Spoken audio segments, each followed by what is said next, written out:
Very good morning, respected professors, seniors, juniors, and my dear friends. I wish you all a happy new year, and I am welcoming you all to my first seminar on massive open online courses for a capacity building. My flow of presentation goes like this: introduction, evaluation of MOOC, and the list of MOOCs, the course distribution by the MOOCs, and how does the MOOC differ from online courses, the types of MOOCs, the MOOCs initiatives in India, the impact of COVID-19 on MOOCs, the research study, finally conclusion.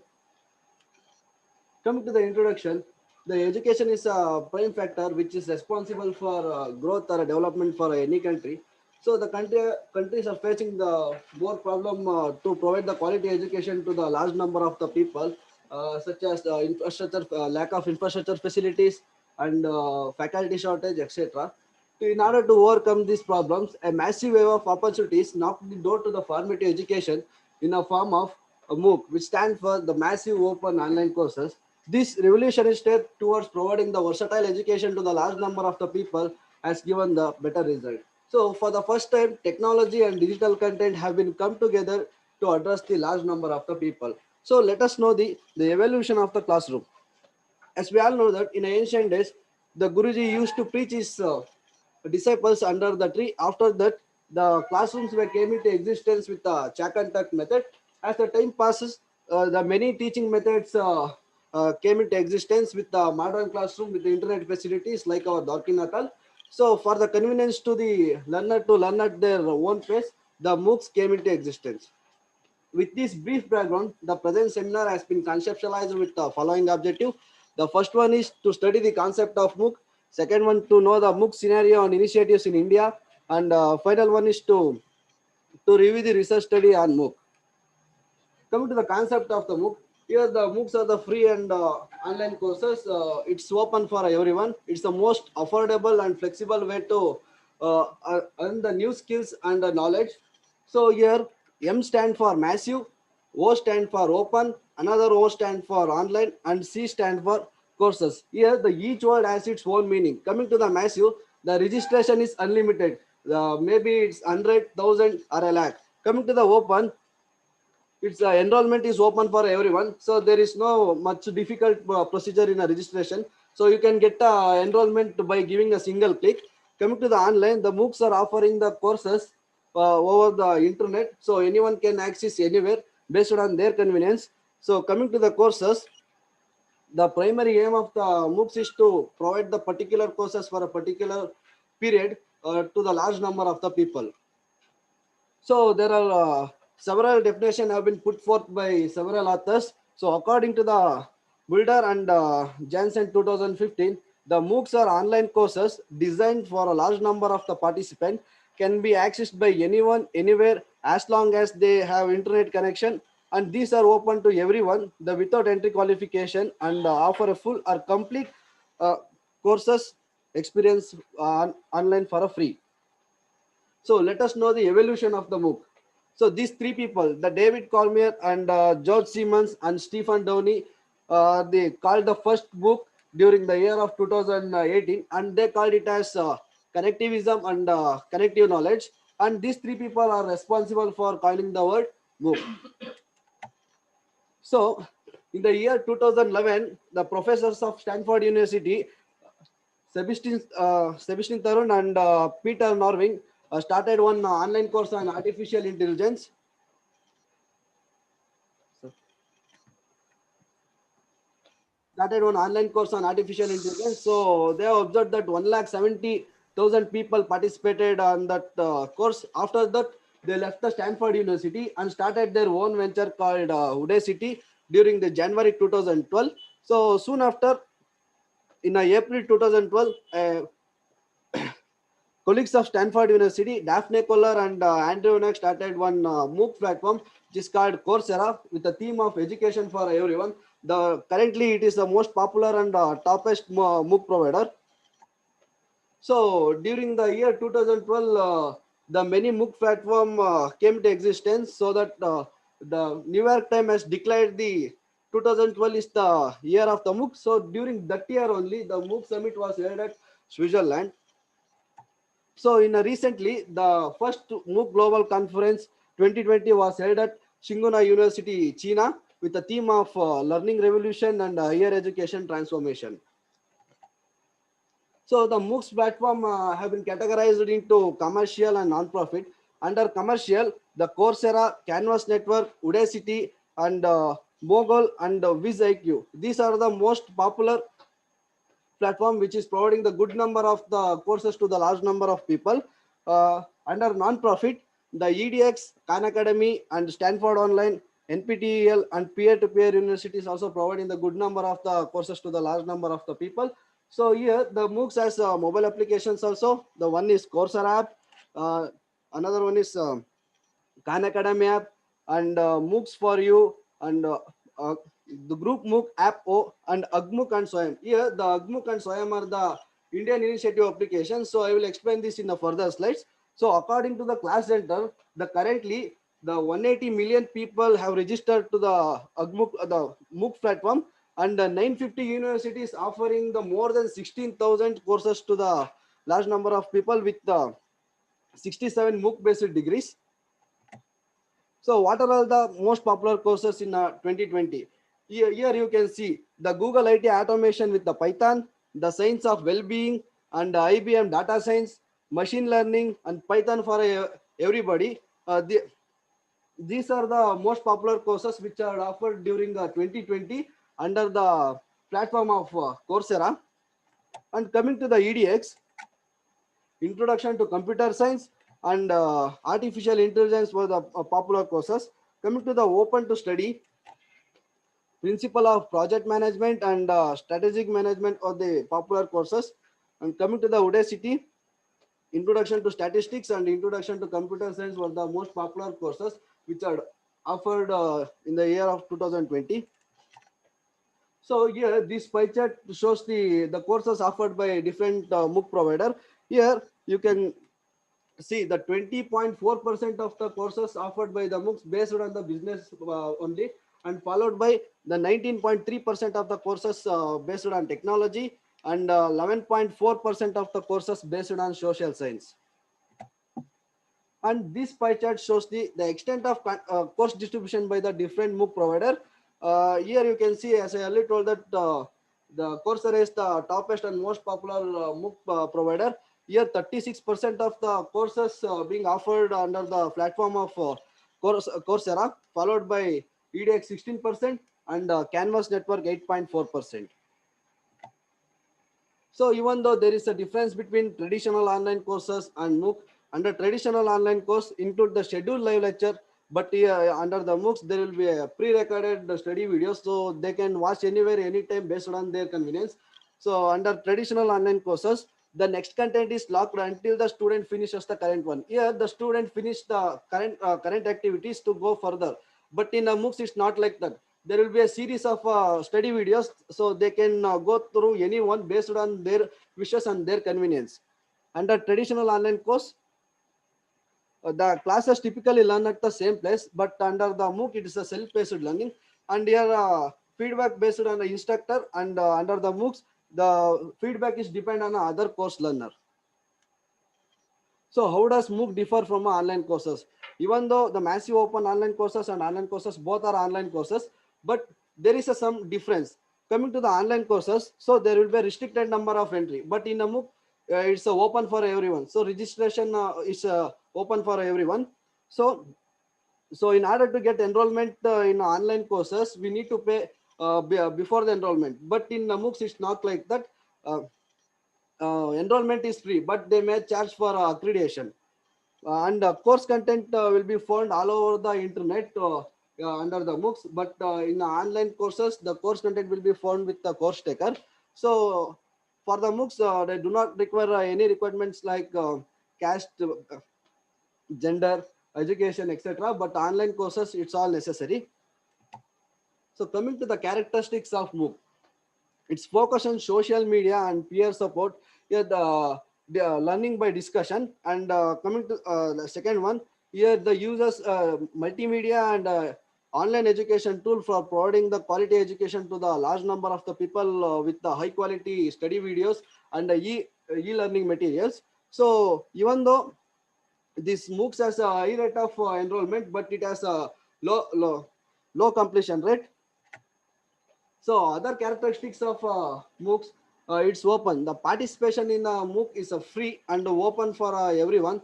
Here, the one can take more than one course, and the course content will be open for a course taker.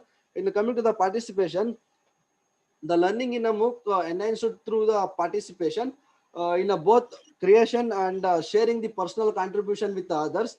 Coming to the distribution, here the MOOCs are based on the connectivist approach. So the knowledge should be transmitted to the network of the participant. So there are two types of MOOCs. One is CMOOC and another one is XMOOC.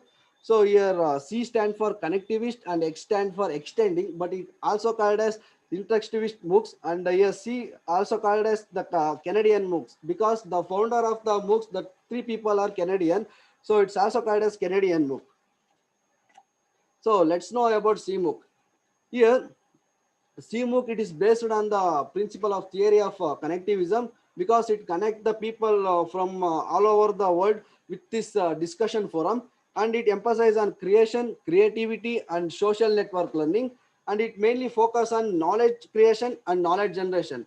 Here, the instructor play dual role. He act as facilitator also, and he act as co-learner also. Coming to the XMOOCs, it's a more traditional learning approach with short study videos and quiz and e-learning materials like PDFs and audio files, etc. Here, the learner learn the subject rather than acquiring the credits from the universities. And here, they focus on only knowledge duplication. So there is a difference between in both type of MOOC. Let us know one by one. Under the C MOOC, the role of the learner is active. Under X MOOCs, it's a passive. So under the C MOOCs, the instructor plays dual role. One is act as a facilitator and act as a co-learner. Yeah, under X MOOCs, is just guide on a side. So under C MOOCs, the connectivism and socio-constructivism theories will come. So under X MOOCs, the behaviorism and cognitivism theories will come. So here the C MOOCs mainly focus on knowledge construction and knowledge generation, and under X MOOCs, it's focus on knowledge duplication. In a both type of MOOCs, they will provide the certificate. So kinds of MOOC by learning. Here the Lane gave three kinds of MOOC. One is network based, another one is task based, and content based. Here coming to the network based, here the goal is socially constructed knowledge with the communication with the others with the suitable communication channel. And coming to the task based, the emphasis on skill development through completion of current tasks, through working jointly with others. And content based, here the mainly focus on content transmission and acquisition.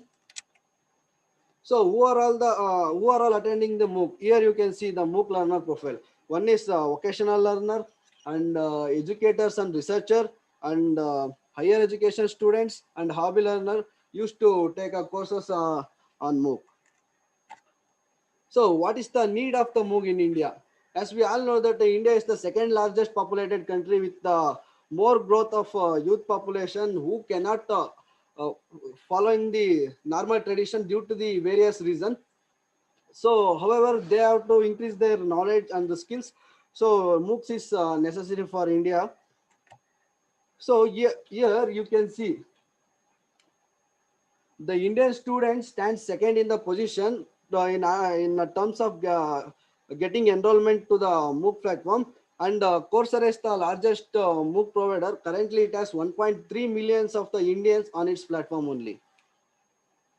And IIT Delhi, that's Indian Institute of Technology Delhi, and Birla Institute of Technology and Sciences Pilani has collaborated with the MIT and Harvard University to offer the MOOC courses for its own students. And NPTEL, that is National Program on Technical Enhanced Learning, in India currently offering the MOOCs in English with a suitable platform. So the Ministry of Human Resource Development has signed one innovative project on education called the National Mission on Education through Information and Communication Technology. Under this project, 1,000 hours of high quality video lecture and e-materials like PDFs, audio files as released for the help of the people. So Central Institute of Education Technology, this institute responsible for providing the certificate to the candidates who successfully completed the courses under MOOC. And coming to the MOOCs initiatives in India, the SWAYAM and AgMOOCs, these are the two MOOCs initiatives. So here the SWAYAM is jointly initiated by Ministry of Human Resource Development and All India Council of Technical Education. And AgMOOC, it is also jointly initiated by IIT Kanpur, Commonwealth of Learning, and NPTEL. So let us know about SWAYAM. The SWAYAM is an Indian initiative MOOC platform. It stands for the Steady Webs of Active Learning for a Young Aspiring Minds. It was launched in the on 15th August 2016 by Ministry of Human Resource Development. Here, the SWAYAM is a web and mobile based MOOC platform where you can see the courses start from school level to the post graduation level, and it was initiated to achieve the three cardinal principle of education policy. The one is access and equity and quality, and the main aim of SWAYAM is to provide the best learning resources to the all over the world with the most disadvantaged section of the country also. So here the Ministry of Human Resource Development has launched 34 DTH educational channel to disseminate the education content to the mass, and it is called as Swayam Prabha. Coming to the features of Swayam, it's a one-stop web and a mobile-based interactive e-content for all courses and high-quality learning experience using the multimedia on anytime, anywhere basis, and state-of-art system that allow easy access, monitoring, and certification, and peer group interaction and a discussion forum to clarify the doors. So under the MOOCs, there is a discussion forum. So if anyone get doubt, they can clarify their doubts under that platform. So this SWAYAM has nine national coordinator, which was assigned by Ministry of Human Resource Development to maintain the course content of the SWAYAM. The UGC has been assigned as a national coordinator by the Ministry of Human Resource Development for maintenance of non-technical PG degree program, and NPTEL, it is for managing the technical engineering UG or PG degree programs, and ECE, it is for non-technical UG degree program, and IGNO, it's Indira Gandhi National Open University. It is for managing the diploma and certificate and skill based courses, and NCRT, it's for managing the school programs, and National Institute of Open Schooling, it is also for managing the school education, and the Indian Institute of Bangalore, Indian Institute of Management, Bangalore. It is also for managing the management courses, and NITR, that is National Institute of Technical Teacher Training Research Center. It is for managing the teacher training programs, and All India Council of Technical Education. It is for managing the self-paced and international courses. So let's know the procedure of the SWAYAM. So here I already told that the SWAYAM is the web-based and mobile-based MOOC platform. It has mobile application, so you can download it from any app store. So once you download this, this will be the first window. So you can register, or else you can continue as a guest also. Once you register, another window will open. Here you can find the uh, here you can search the course, otherwise you can go to the course catalog. So this is the actual course catalog, where you can see the uh, different domains like engineering and management courses, and law and school courses. Once you click onto the view all, this window will open. Under this window, you will come to know that the what are all the upcoming courses and what are all the ongoing courses. So for example, if you are interested in agriculture policy, click on it. So here another window will open. Under this window, there will be the course description. Once you go through it, you can join to the course. So during the this course, they will call for a 2 to 3 time for a quiz. So after the completion of the course, they will call for an online written exam. So after completion of the exam, you will get a certificate from the SWAYAM like this. So coming to the AgMOOC, the agriculture is a crucial sector which is playing an important role in the socio-economic fabric of India, and it is also sector which need utmost attention in terms of capacity building and human resource development. So the many leading institutes will come together to address this challenge by organizing the series of MOOC courses on agriculture. So it's called as AgMOOC. So here the AgMOOC is an online platform for a free access to the high quality basic and advanced course in the agriculture domain. Here the courses will be offered by renowned university professors, and the beneficiaries will be students, faculties, and professionals in rural development sector, professionals in private sector, SMS in agriculture extension services, and researcher who wish to explore the additional topic of the interest. So AgMOOC was initiated phase by phase. Coming to the first phase, it starts from March 2015. Here, Dr. Prabhakar, a professor of computer science and engineering department of IIT Kanpur, offered course on information communication technology basics, and here he covered the basics of ICTs, functionalities, and limitations. So coming to the second phase of coming to the second phase of MOOC, here it starts from January 2016. So a set of 5 courses were launched during this phase, namely the integrated pest management, the nutrition, therapeutics, and health, GIS in ag and essential and application, and basic crop production practice, and weather forecast in agriculture and agro advisory. Coming to the third phase of MOOC, it started from January 2007. Here, the 3 courses were offered. The one is the basics of entrepreneurship development in agriculture, and agriculture value chain management, and integrated pest management. Coming to the fourth phase of AgMOOC, it starts from the September 2017. And here, the 2 courses were offered. One is basics of entrepreneurship development in agriculture, nutrition, and therapeutics and health. Coming to the fifth phase of AgMOOC, it starts from February 2018. Here, the 2 courses were offered. The one is integrated disease management and the fundamentals of agriculture extension. And coming to the last phase, that is sixth one. It was started from October 2008. Here, the 2 courses were offered. The one is the functional foods, the concept, technology, and health benefits. Another one is integrated pest management. So all the AgMOOC courses consist of 6 to 8 week duration. So here the MOOC will delivery in the form of short lecture of 10 to 20 minutes. So once the course starts, they will release 4 to 6 lecture in the form of streaming videos, and they will provide the PowerPoint presentations also.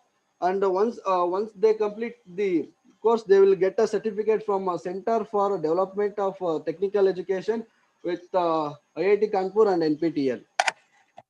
So let us know the procedure of MOOC. Even this is also web-based and mobile-based MOOC platform. It has a mobile application. You can download it from any app store. So once you download this app, this will be the main window. For example, if you're in this window, you can come to know that what are all the upcoming courses. So if you are interested in fundamentals of agriculture extension, click on it. So after clicking on that, so another window will open. Here you can find the course description. Once you go through it, you can enroll it. So after the enrolling, you can find the weekly wise classes. So once you click onto the week one, you can find the a series of study videos on various topic. So during this course also, they will conduct the 3 to 4 time quiz, short quiz. So after the completion of this course, they will call for online examination. So after completion of the exam, you will receive a certificate from Agmuk like this. So these are all the courses which are offered under the platform of Agmuk. So here GIS in Agmuk Essential and Application, ICT Basics, and E Extension, and Resource Management in Rainfed Drylands. These are all the courses. So other popular institutes also offering the MOOCs in India. The one is NARM and Banaras Hindu University and Manage and Indian Institute of Management Bengaluru. Here coming to the Manage, as we all know that Manage offering the PGDM program for agri graduates.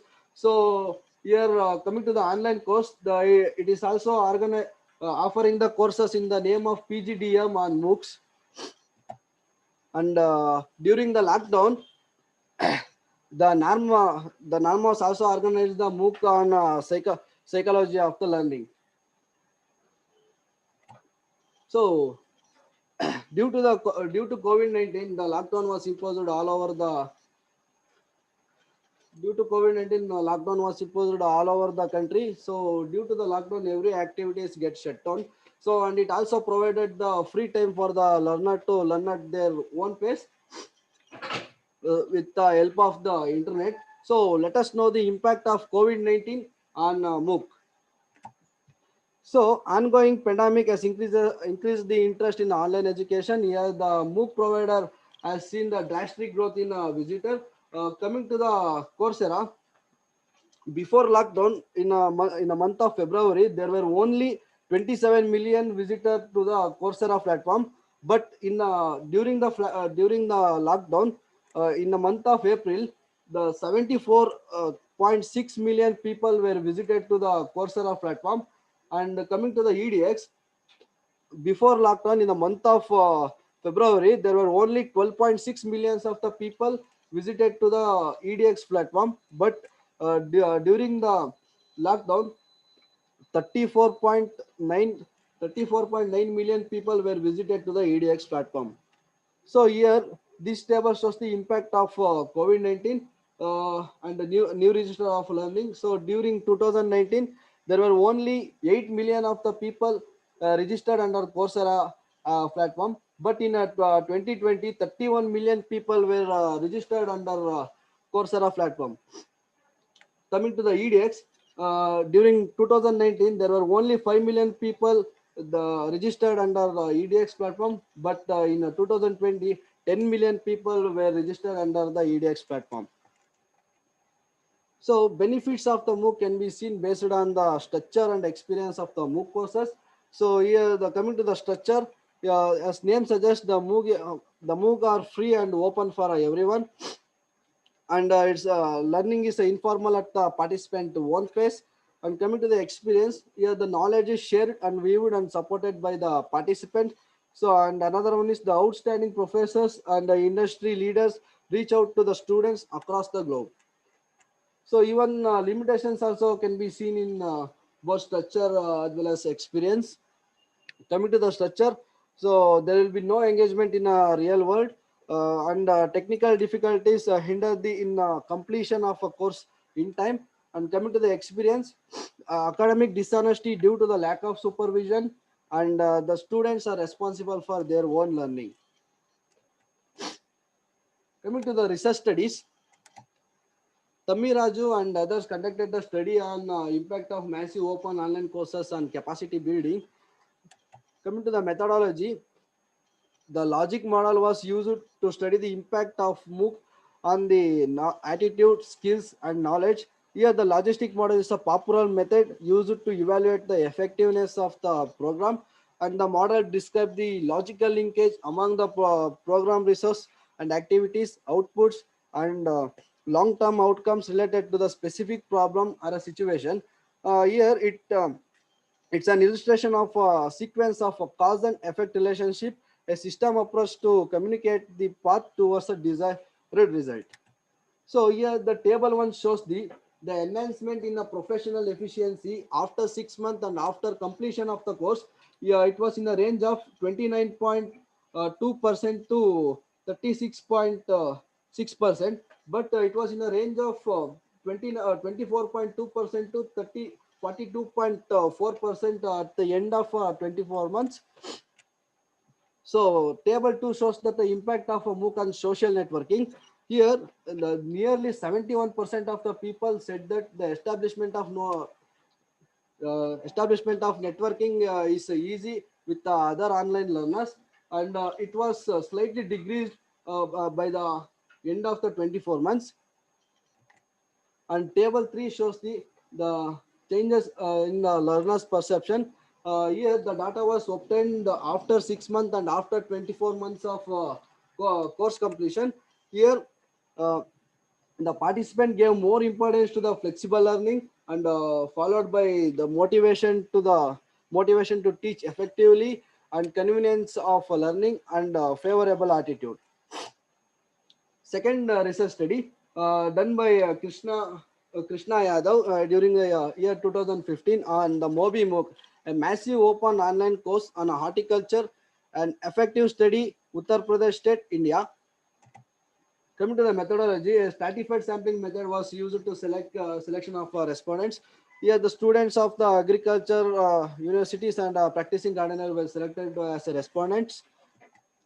And this the pie chart shows the educational status of a gardener. Here you can see that the 41% of the gardener the educated up to the high school level, and 30 followed by 31% of the gardener are educated up to the primary level, and 80% were illiterate. So here the table one shows the opinion of the course learner and its usability features. These are all the statements. Among these, it is the fastest way to collect the horticulture information in a shorter time. It was ranked first under agri graduates, but it was second in under the gardener. Coming to another one, the information provided through the MobiMook, a massive open online course on horticulture, was easy to understand and follow. Ranked first under gardener, but it was ranked second under agri graduate. So table 2 shows the constraints faced by the course learner. Here the both the gardener and agri graduates faced the same problem during the course. The one is the encounter the technical issues while taking the lesson, and recommendation were no ready to use, and involved too many steps to fetch the information. So finally, I am concluding my topic by saying the MOOCs are playing an important role in knowledge dissemination and capacity building, and enhancing their quality to work efficiently in the different sectors. So those who completed the MOOC on most popular platforms should be considered as a additional qualification during the recruitment or in promotion for a in-service candidate. Thank you. Thank you, Puneet. Now the seminar is open for discussion. I will use the PG students to clear the masters. Very good, very.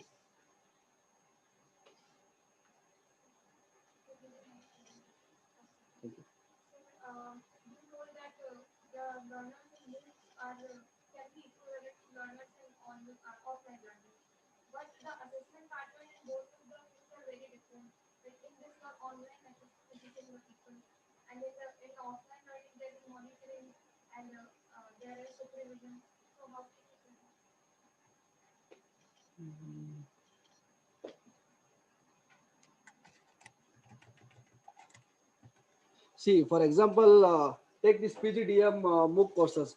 It's offering in offline also, in online also. But the evaluation pattern is different, and this exam pattern also different. But under this online courses, they will conduct the passing marks will be 30 marks. But in offline, there is 50 marks for passing marks. So there are some differences also. Actually,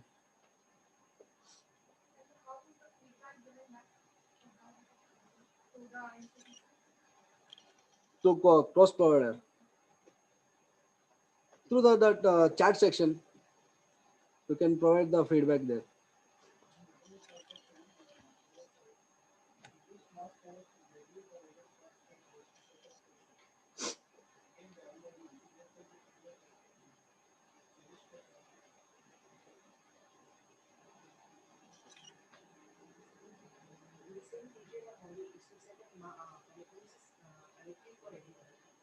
Sorry. Ah, yes.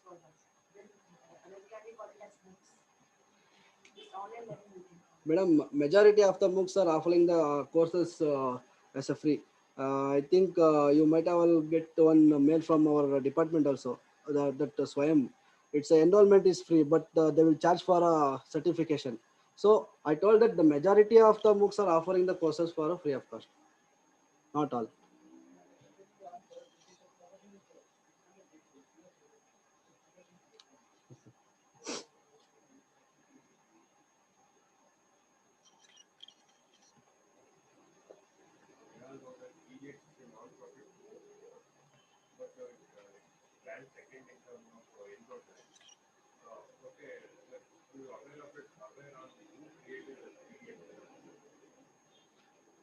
Creator of idiots, sir. Creator of idiots. Sir, actually, that EDX platform is comes under MIT and Harvard University platform. So it's the Harvard University and MIT MOOC platform. It's called as EDX.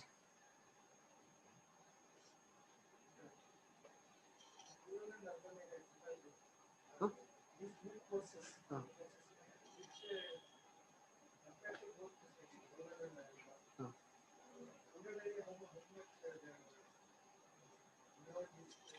Sir, I don't have exact statistics for that, but yeah, even nowadays everyone are having mobile with good internet facilities.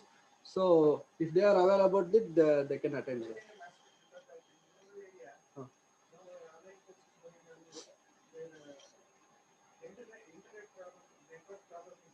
yes. That's why, sir, I told you in Swayam.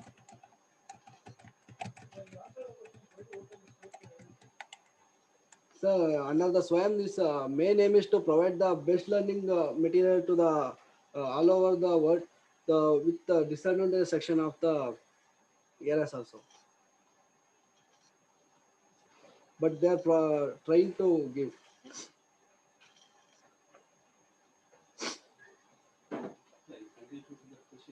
Yes, sir.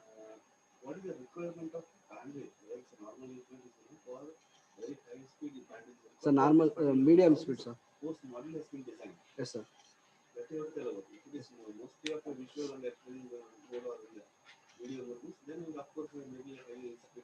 Yes, sir.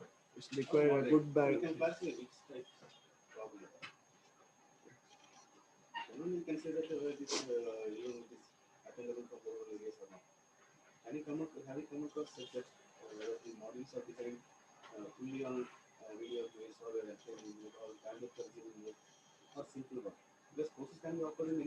sir.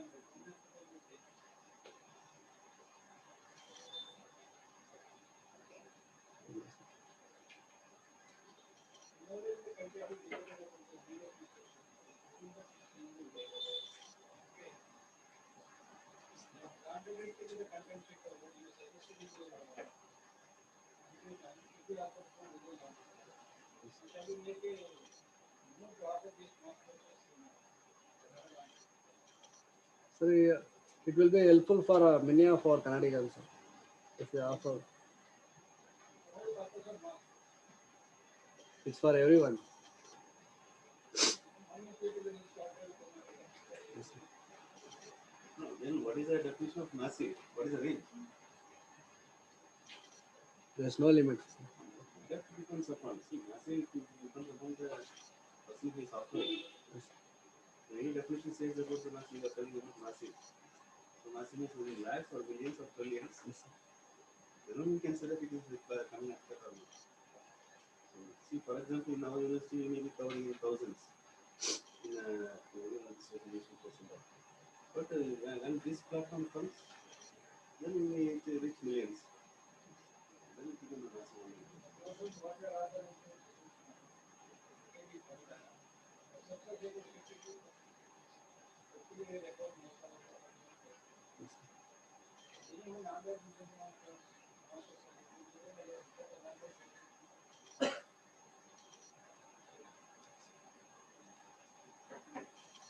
So, any other question from the students?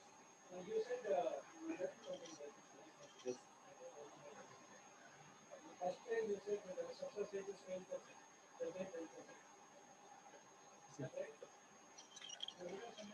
sir. Yes, sir. Yes,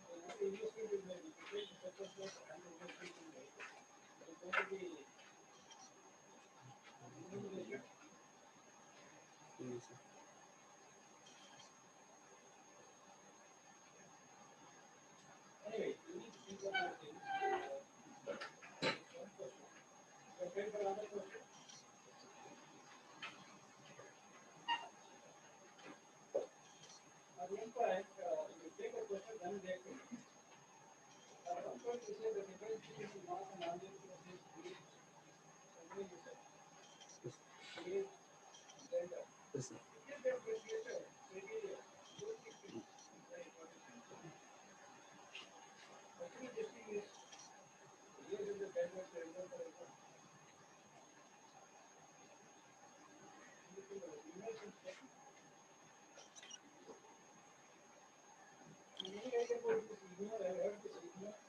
Yes, sir.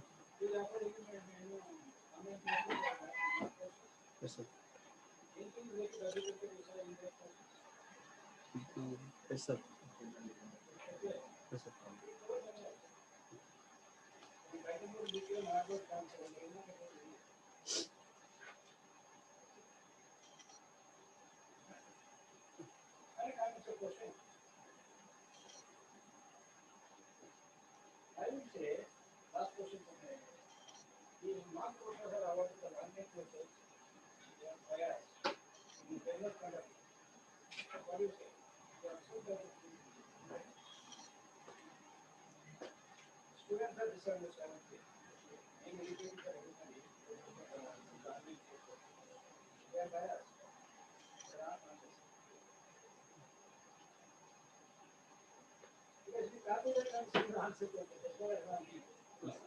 What is your opinion? Sir is saying that online courses, conducting online courses are biased one. It is favoring the learners. That is his point. Whether you accept it or partially accept or fully accept or reject it. Accept it, sir. No? You accept it. Being a person who is going to give seminar Uh, on the favor of this topic, you are accepting the negative view. then Means the what? same. You are not confident about this topic. So it is not biased. Suppose if they ask that question to me, it is not biased. Our purpose is not to conduct exam and giving the certificates. Our purpose is to educate them, enlighten them. Eh? Okay, that is the purpose, not to give certificates. To supplement this point, I can give one example in our field class itself. Instead of our presence, instead of our creations, we could observe the copying or sharing of information expected to appear by questions. S1 high in Abhidek, when it comes to Abhidek, it's 4, then it's 4. And you can see they score about more than 80. So out of the 10 questions, 8 questions will be same. But they are not responding to it. That's why I introduced the online for Abhidek alone. The campus itself, before the corona itself, we increased. What was the result? Universal witness. So it's not a question of how the students, students or learners friendly. How best the teacher makes an effort to overcome that thing. So when you conduct the exam, it gives a real picture. Not more than the even the top rank students also that score only up to 70% only. That means you have to there are platforms are available. You have to make the platforms implementable for this cause. If you give free or if you measure even in our Ugam this year some exam online exam was conducted. When the teachers raise the query that some students are copying, we are not able to manage it, they didn't come to the rescue of the teachers. Suddenly want to close the chapter. So if that sort of activities, then this platform is formed. So we have to, maybe for initial time there may be some hiccups, it's understandable. But there should be a will to revise it and make it. Otherwise, we will keep on saying that one side will say that national online courses can be that, other side will be blaming. As long as a human being operated to get out of the country, as long as we are not happy with it, you can manage. Nothing is open. The online courses are going on for school children. They are not copying. Yes. Children are not copying. Really, I'm observing in my house also. But it is only there in higher level, degree and postgraduate level. This copy. But it is not there in primary school and middle school level. They are so honest. Like that, you have to find the reasons. The state should not accept that. Even they want offline class, but they want Online exam.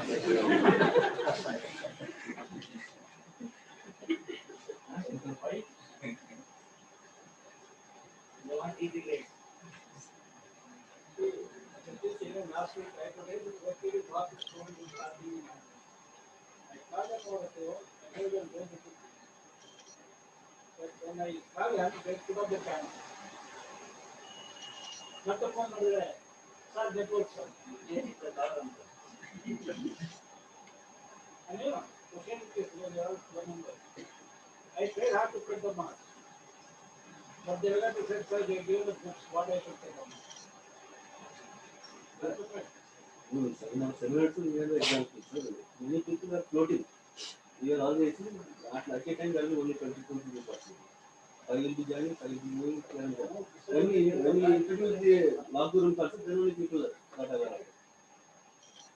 So either you have to influence the teacher or utilize the features available there. I will become influencer.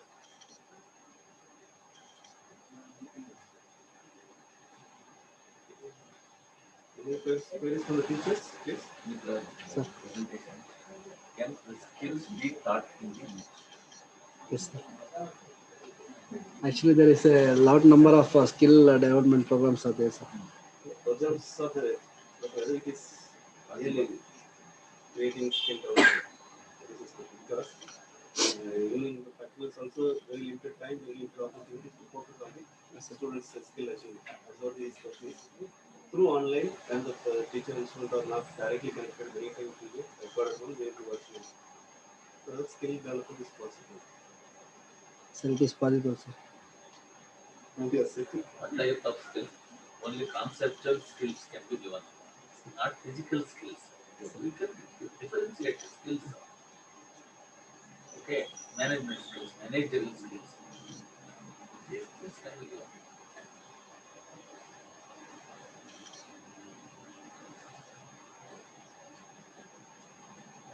there are no queries, right?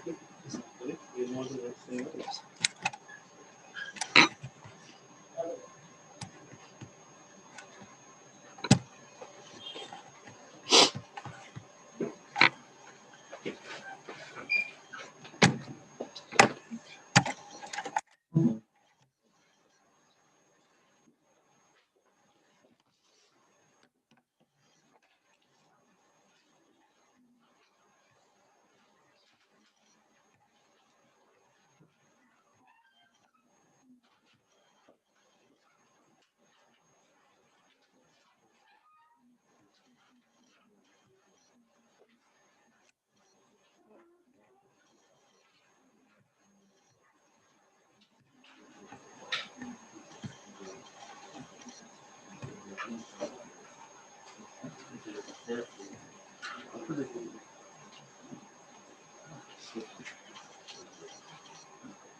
Good morning to all the teachers present here and juniors and my dear friends. Today I am here to present my third seminar on smart villages, smart agriculture for resource use efficiency. Before starting my presentation, I would like to wish you a happy and prosperous new year 2021. And I would like to start my presentation with the quote given by the Alfred Deakin, who was the second Prime Minister of the Australia and who noticed the importance of the intelligence and technologies during the 1890s only. And he said that it is not the quantity of water applied to a crop, it is the quantity of intelligence which is applied for the crops which determines the results. And there is more due to the intelligence than water in every case. This is the flow of my presentation, which goes like the introduction, objectives, concept of the smart agriculture, predictions of the global smart agriculture market, and transformative discoveries in the field of the smart agriculture, and smart agriculture practices for the higher resource use efficiency and higher profitability and productivity, and list of the smart agriculture practices, and pilot projects are government initiatives towards the smart agriculture, and benefits and challenges related to the smart agriculture adoption, and role of the extension in promoting the smart agriculture, and review of the related studies, and finally conclusion. Coming to the introduction, one of the major drawback or obstacle which is hindering the development of agriculture or overall development across the globe is the increasing population. One of the estimates made by the United Nations Department of the Economics and Social Affairs has estimated that between the 2015 to 2015, the world population is going to increase by the 2.4 billion people, and among these 2.4 billion people, 2 billion people are going to live in the developing countries such as India, Nigeria, Indonesia, Pakistan, Brazil, Bangladesh, Ethiopia, and other developing countries. And most of these 2 billion people are going to live in the major cities only. Apart from this,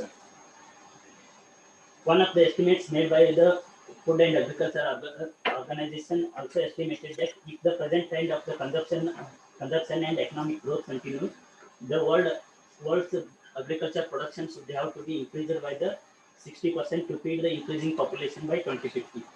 And apart from this, the present agriculture system has been facing the problems such as soil erosion, land degradation, and shrinking of the resources and pollution of the resources, and increased cost of the labors. And climate change has been also affecting in the agriculture, which is affecting the agriculture production, and decline in the productivity and stagnation in the productivity is also being the one of the these factors hindering the agriculture production. In order to feed the increasing population by 2050, agriculture needs to be transformed, and this smart agriculture has got the all the technological inputs which has the potential to increase the agriculture production by 2050, and it has the potential to reduce the losses and wastages of the food by 50%. And one of the key features of this smart agriculture is reducing the impact of the agriculture practices on the environment. And when it comes to Indian context, India has shown a greater temperament in the development of the agriculture production through the green revolution. And presently, what we needed is technology revolution. Technology revolution is nothing but the smart agriculture involving all the technologies and ICT tools and modern farming practices in the agriculture. With this background, the present seminar has been conceptualized with the following objectives. First one is to understand the concept of the smart agriculture and smart agriculture practices. And the second one is to deliberate the smart agriculture practices.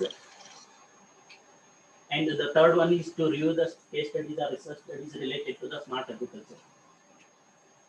Coming to the concept of the smart agriculture, in last few decades, the smart agriculture has been continuously evolving with the involvement of the advanced technologies, and this smart agriculture involves the integration of all the available advanced technologies into the existing farming practices in order to increase the agriculture production and productivity, and also the quality of the produce with lesser impact on the environment.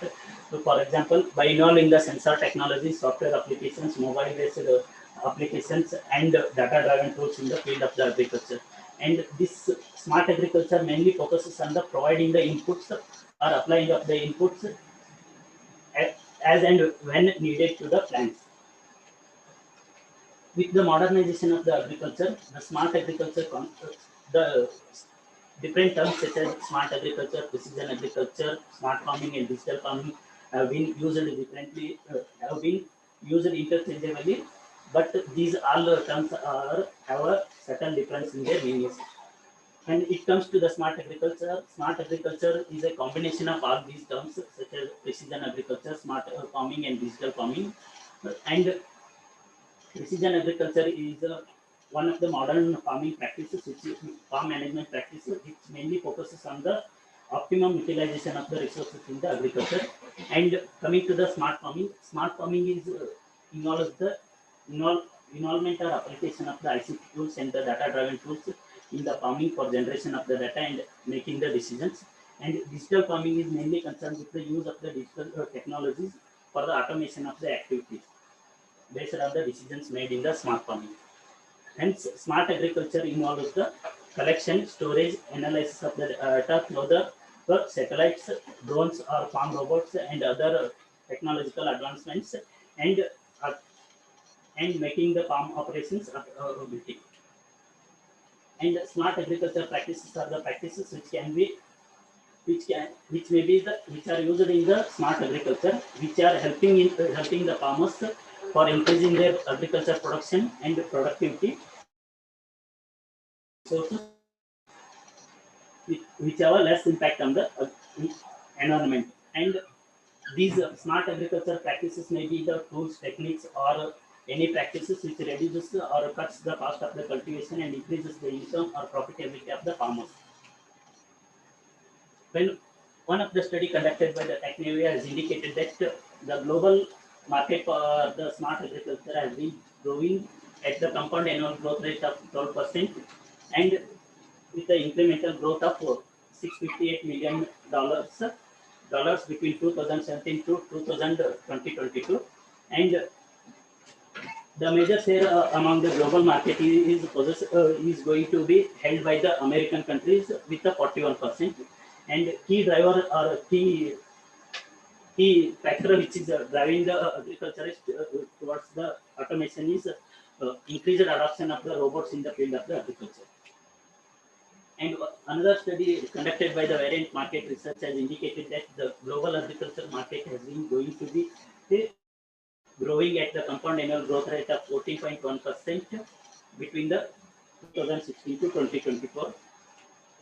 And the, the same study has been indicated that the top 10 technologies which are driving which are applicable in the agriculture across the globe are smart satellite-based monitoring of the field and mobile-based devices such as applications and decision support system which can be accessed for the mobiles, and autonomous robots which can be used for the plucking or harvesting purposes, and smart micro irrigation based on the sensors and signals, and internet of the things which can be used for the various purposes in the fields, and soil and plant based sensors, smart zone seeding, and weather based and fertilizer based modeling, and intercompatibility and standardizing the models for the agriculture purposes.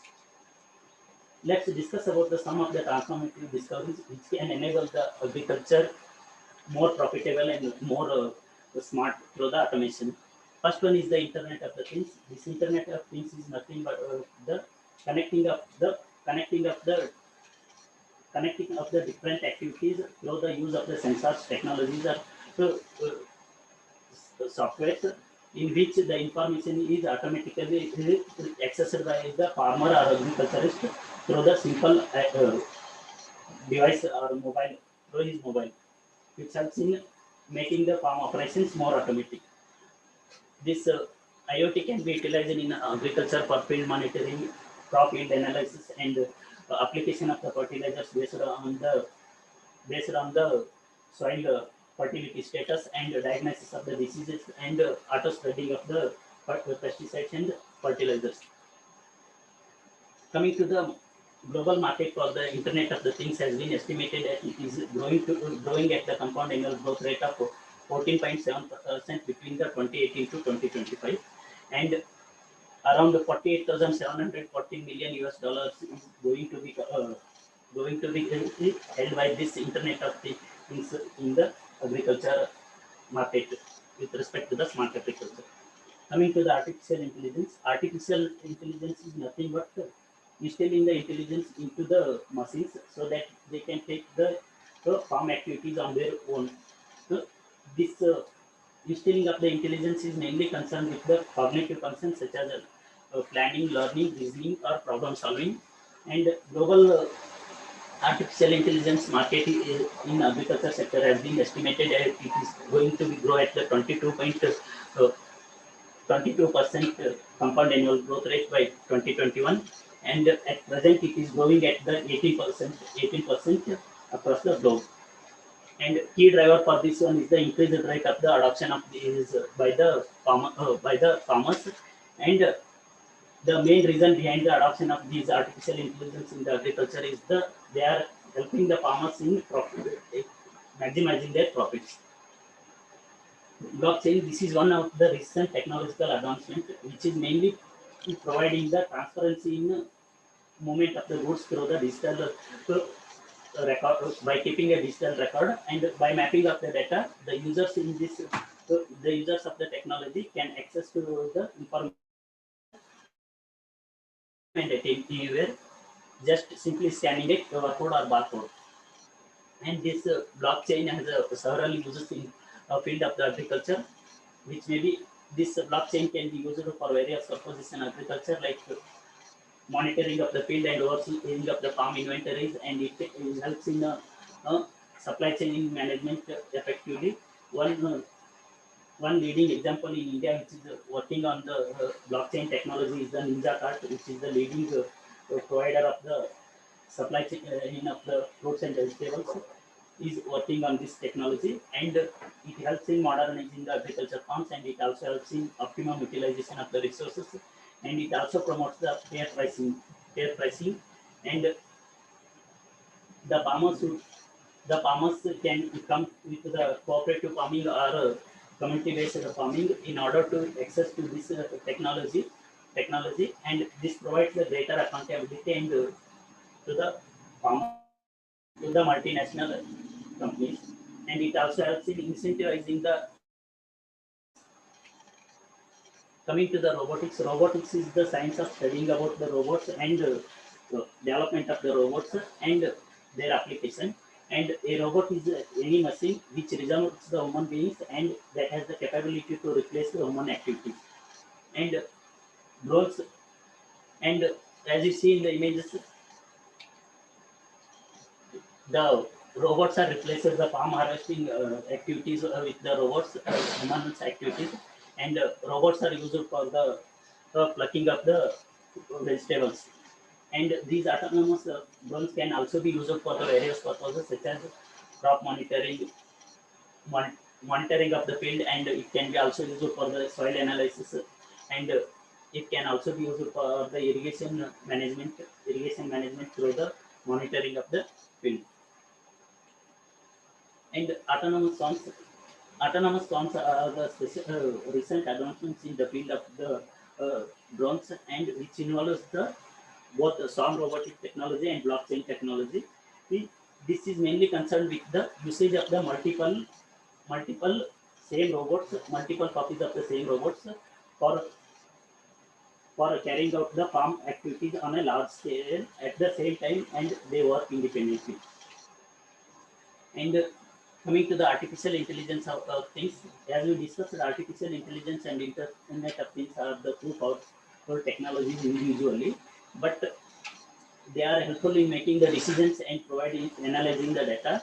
By incorporating these two technologies without the involvement of the human beings, the based on the analysis of the data, the actions can be taken without the human involvement.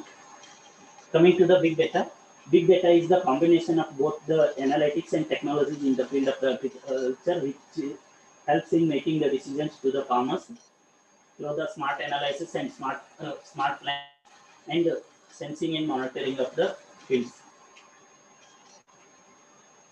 Coming to the second objective, to deliberate the smart agriculture practices for the higher farm resource use efficiency. This is one of the demonstration which is conducted 2020 Krushi Mela about the spraying of the pesticides. Let us discuss about some of the precision-based farming practices. First one is the precision in seed sowing and planting. This is mainly concerned with the planting of the seeds at the particular depth and the particular spacing, which promotes the good germination and healthy growth of the plants. One such technology is the pneumatic precise rice seeder, which is being used in the China, and in which the in which here the seeds and fertilizers are poured into the boxes, and these are connected to the mobile devices through the sensors, which helps in handling of the devices, handling of the placing of the seeds at the particular depth. And this is one of the technology which has been developed in India, called National Pneumatic Planter, and in this is based on the air suction technology, in which the seeds are selected based on the implanting the discs into the machines, and it has also got the seed rating machine, through which we can monitor the pace of the seeding, by which we can help in the particular spacing of the spacing in placing of the planting of the seeds. And the back end wheels are provided at the back end, which regulates the depth of the seed sowing. Coming to the precision in nutrient management, first one is the smart fertilizers. These smart fertilizers are based on the formulations of microorganisms and nanomaterials. So these may include the seaweed extracts, biostimulants, and plant growth promoters, and other technologies.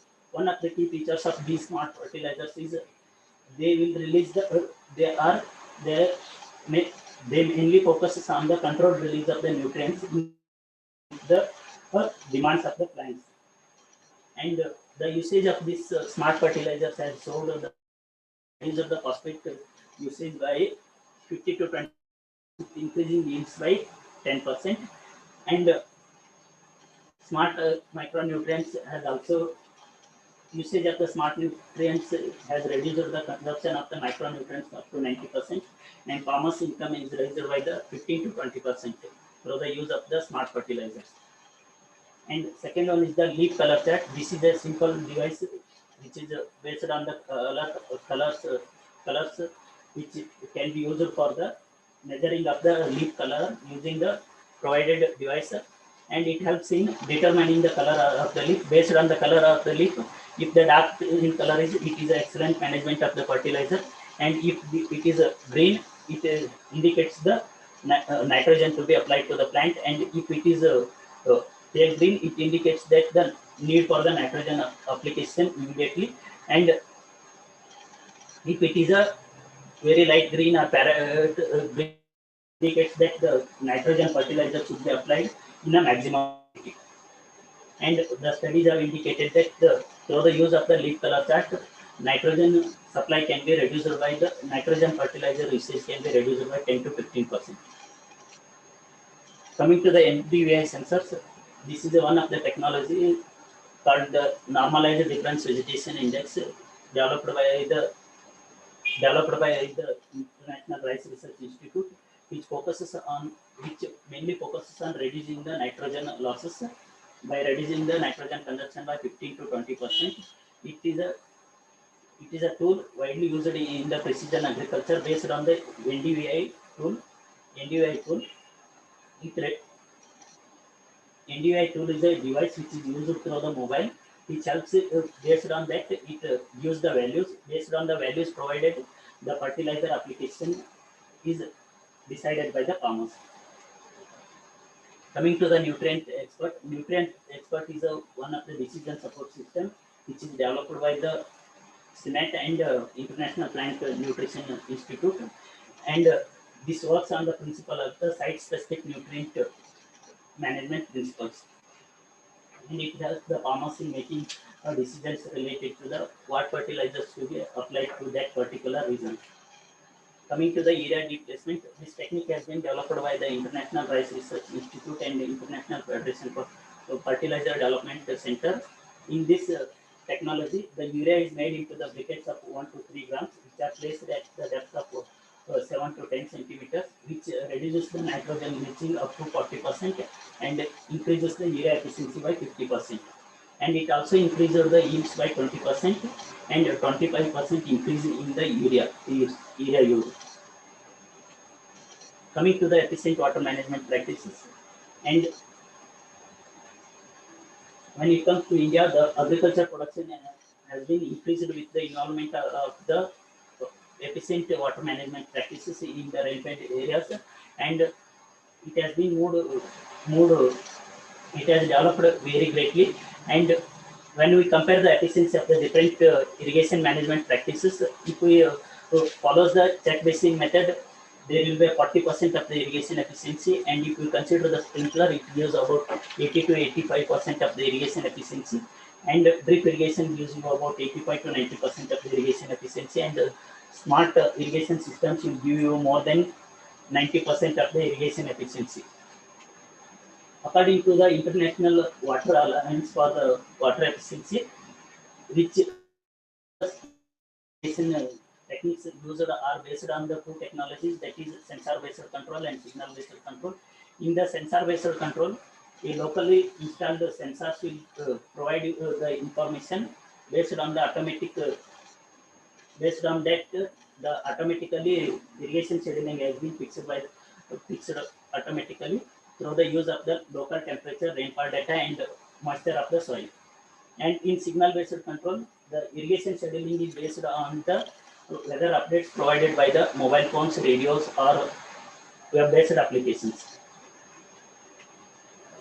Coming to the weed and pest management practices, there are a new generation of herbicides which are selectively effective against the specific weeds, and they can be applied at a very low doses.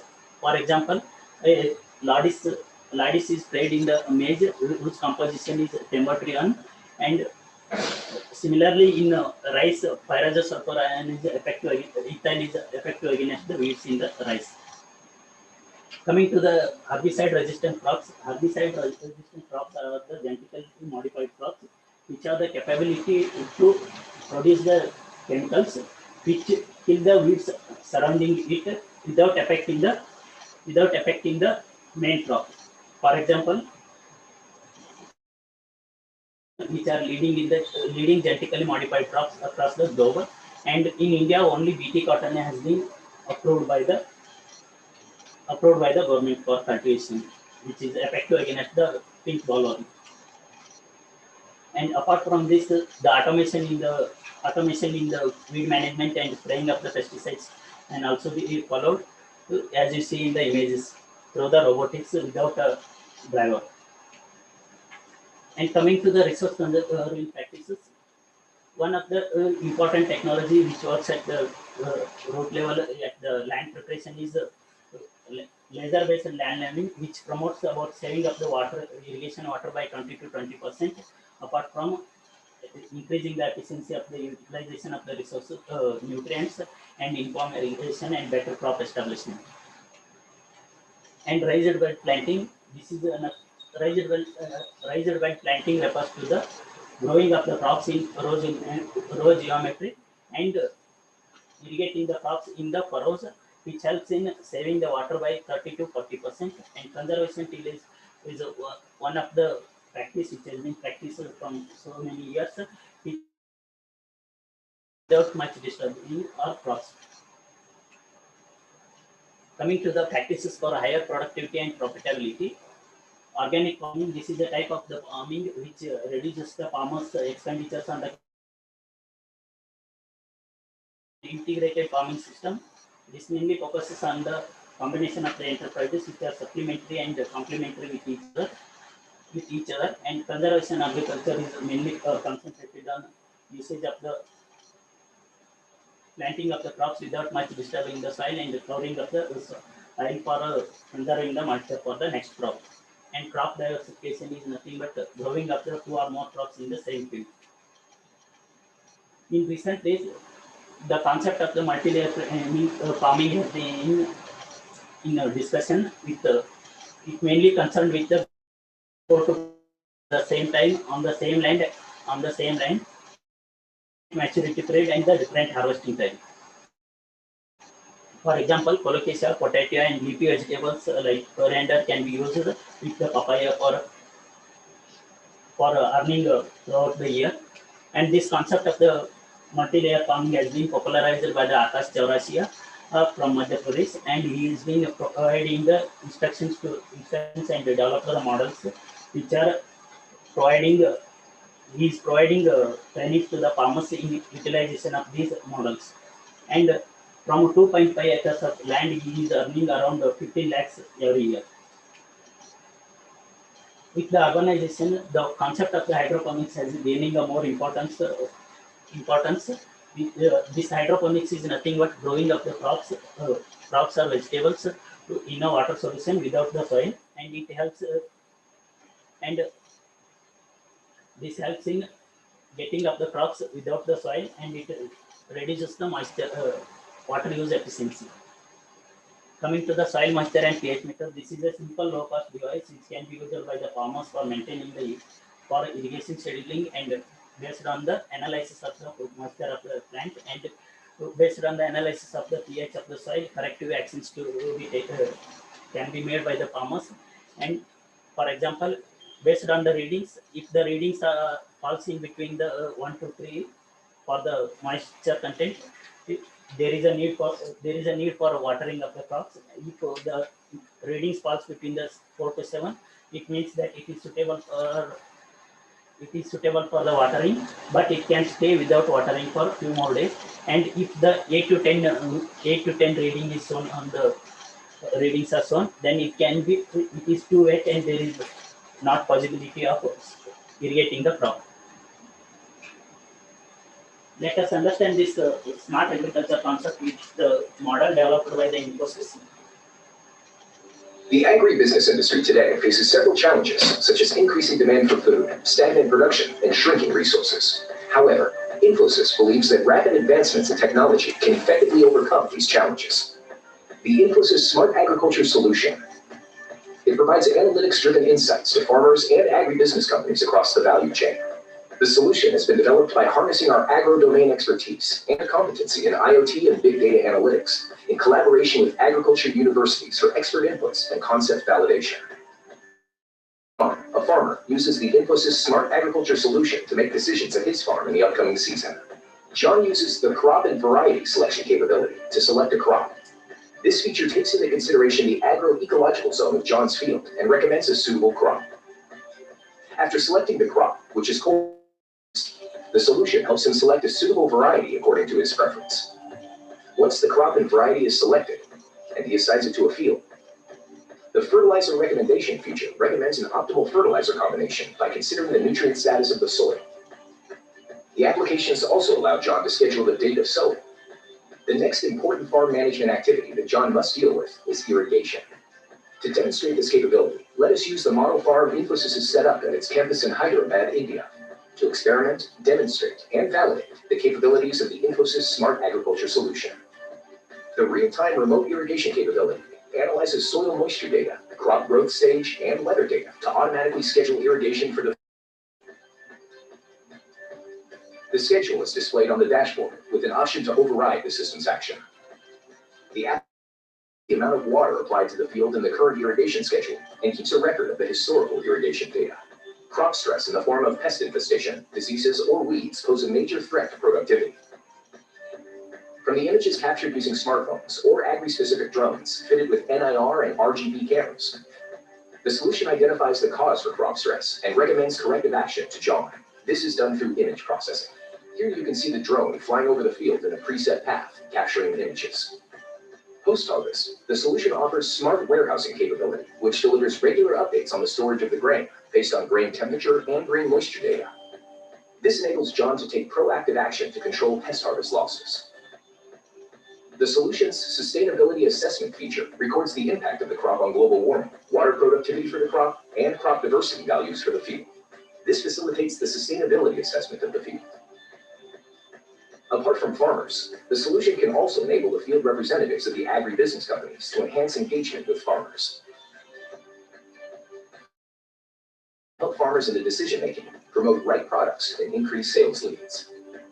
The Infosys Smart Agriculture solution uses algorithms and machine learning techniques to process real-time data captured from the field using IoT devices, in combination with standard reference data, agroecological data, weather data, image repository, FMS, and third-party data, to deliver actionable and timely insights to John. Built on an architecture that is modular, scalable, and customizable as its needs, the solution is completely mobile-enabled. This is how we help our agribusiness clients transform to become a live enterprise.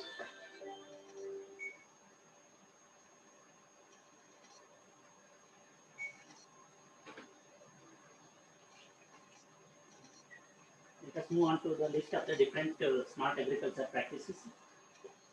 Technologies, artificial intelligence, blockchain, Internet of Things, GIS, GPS, smart fertilizer, sensors, artificial intelligence of things, big data, robots, drones, and swarms can be included in the smart technologies. And mobile and web-based applications are Plantix, which has been implemented in Karnataka during 2018, and Kisan Suvidha, Kusa Krishi, export system, decision support systems, and Yam Kisan portal, websites, plant doctor, etc. These are the mobile-based and web-based applications.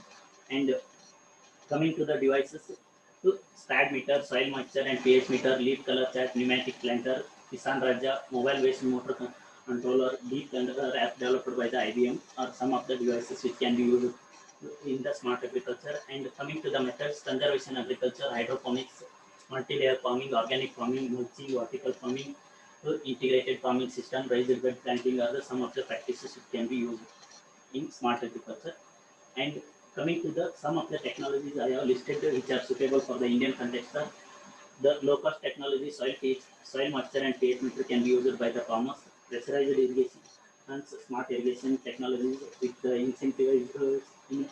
incentivizes or subsidies provided by the government can be adopted by the farmers on large scale. And Kisan Raja, mobile-based motor controller can be used by the farmers, grid sampling, mulching, smart fertilizers, mobile and web-based applications can be used in the farming, multi-layer farming, pneumatic planter for sowing and planting of the plants, and smart agronomic practices like multi-layer farming can be used by the farmers. Let's move towards the pilot projects or government initiatives towards the smart agriculture in India. NITI Aayog came up with a national strategy for the artificial intelligence in India, which is mainly focuses on the economic growth and social inclusion. And Government of India has signed a memorandum of understanding with the international business machines to use the artificial intelligence for securing the farmers' interest in the farming. And this, as a result, Deep Thunder has been developed, which provides the information related to the weather forecast and soil moisture information to the farmers. And in order to promote the innovative technologies for increasing the agriculture production, the Indian government has started an Agri Udaan program during the 2015, which is which is mentoring 40 agriculture startups and enable them to connect with the potential investors. And apart from this, government of India has several state governments have came forward to take initiatives in the field of smart agriculture. For example, Agritech project has been established in Maharashtra, which is providing the weather-related information to the farmers through the remote sensing technology. And government of Karnataka has been also implemented, released the Plantix app, which provides the information related to agronomic practices or a package of practices and fertilizer recommendations to the crops and varieties of the different crops. And memorandum of understanding has been signed between the government of Karnataka and Microsoft to provide the information related to the prices of the crops based on the price forecasting to the smallholder farmers through the artificial intelligence based solutions. And Kerala government has entered into a partnership with the Cisco company, which is developing a digital infrastructure platform which provides information related to the e-learning and advisory services to the farmers and the fishermen in the Kannur district of the Kerala. Apart from this, The government of India has taken initiative to link the regulated markets uh, across the India through the eNAM portal. And recently, as a part of the corporate social responsibility, Nokia and Vodafone India Foundation came forward to install the smart agriculture in 100 locations across the Madhya Pradesh and Maharashtra during December 2020, and which is helping the farmers around 50,000 farmers. And a collaboration between the Microsoft and the EPSI has helped in came up with developing a predictive analytics apps which is providing the information related to the date of the crop sowing and providing the information related to the weathers. As a result, the farmers who are using this app all increased the yields by 30%, and the farmers who are present in that who are not used in this app came forward to use this app by themselves. And coming to the benefits of the smart agriculture, the smart agriculture enables the efficient utilization of the resources through the less use of the fertilizer, saving of the water, and reduces the need for the pesticides and energy consumption. And smart agriculture helps in improve monitoring of the fields and scouting and automatic spraying of the pesticides and collection of the data related to it, which helps in making smart decisions, and precise analytics and prompt actions can be taken based on the data generated to the use of these smart agriculture practices, and it also helps in the improving the quality of the products and the productivity of the farm, thereby increasing the farmers' income. And it is one of the major purpose of the smart agriculture is reducing the impact on the environment. It means that it promotes the sustainable production. Sustainable production. Coming to the challenges of the smart agriculture, the high cost of the maintenance and the setup is the major drawback in using the advanced technologies in the field of the agriculture, and flight time limitations and coverage is one of the limitation, and weather dependency or climate dependency is also one of the limitation in laws and regulations are also the hindering the adoption of the smart agriculture practices. Fragmented lands limits the smart agriculture utilization, especially in the Indian context, and it needs like expertise in handling the devices, and farmers illiteracy or lack of knowledge about the utilization of the devices is also hindering the use of these technologies in the farming, and complete dependency on the data or electricity is also one of the challenges in the smart agriculture. With the generation of the lot of the data, the farmers are getting confused whether which one is the genuine one and which one to be used in the farming. And coming to the role of the extension in smart agriculture, the extension professional are greater role with respect to the creation of the awareness and increasing the farmers' participation in utilization of these smart technologies through the conducting of the field days and conducting demonstration, conducting field exposure visits, and training to the farmers uh, how to operate the smart devices, and organizing the farmer field schools so that they can learn about the utilization of the smart technologies in particular crops. And in order to promote the advanced technologies which are highly cost, the farmers can go for the cooperative or collective farming so that they can use those advanced technologies by sharing the costs. And there is a need for collaboration of the technological institutes with the agriculture institutes for developing the more farmer friendly and effective devices, effective tools and devices, and the smart agriculture practices, the farmers benefits. And this is one of the image showing that Akash Storage is providing the related trainings and exposure visits to the farmers of Madhya Pradesh on the models of multi-layer farming. Coming to the review of the related studies, a third-party evaluation conducted by the Government of India during 2014 on impact evaluation study of the National Mission on Micro Irrigation in the 13 states and 64 districts. The major impacts of this national mission on micro irrigation is the irrigation cost has been reduced by on an average 32.3%, and electricity consumption is reduced by 31%, and 20% reduction in the fertilizer consumption, and it also led to the increase in the productivity of the fruits and vegetables by 42.3% and 52.8% respectively, and overall income has been enhanced by the farmers is ranges between the 20 to 60%. On an average, 48.5% of the income has been raised by the farmers' income.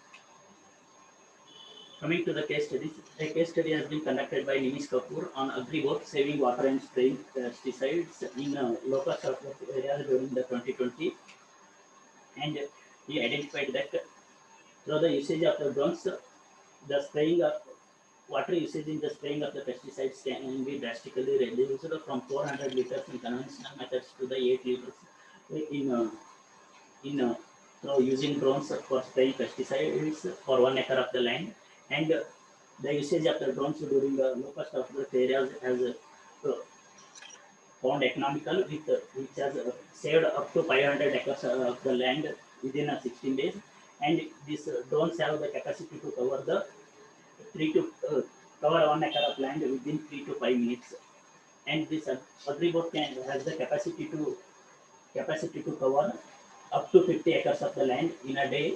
It will provide the additional batteries, and apart from this, the usage of pesticide efficiency has been increased by 15 to 30%, and advantages of using this agri-boats is the farmers can stay away from the chemicals, and they, these drones can be used for accessing the inaccessible parts, and some of the crops which are in can be used for this where the humans cannot enter. Coming to the mobile based motor controller, before starting this case study, I would like to show a small video on this.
This is a mobile-based motor controller device. It is named as a Kisan Raja, which is developed by the Vijay Bhaskar Reddy, an IT professional, and which works on the principles of the Internet of the Things. And the advantages of this Kisan Raja is the farmers can control the on and off of the motor through their mobiles simply by sending messages or through the phone calls, and it helps the farmers safeguarding their motors against the voltage fluctuations and dry runs and fire cuts, and all these issues are intimated by the device through the messages to the farmers, and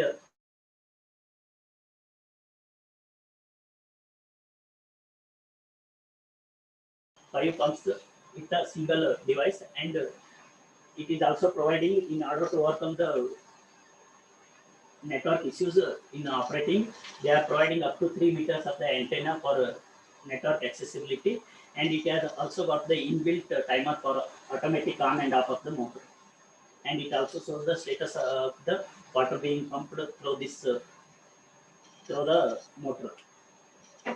Coming to the conclusion, through through the incorporation of all the technologies into the smart agriculture, such as telecom-based technologies, broadcasting-based technologies, mobile-based technologies, sensor-based and computer-based technologies, and internet technologies and data-driven tools in the field of the agriculture.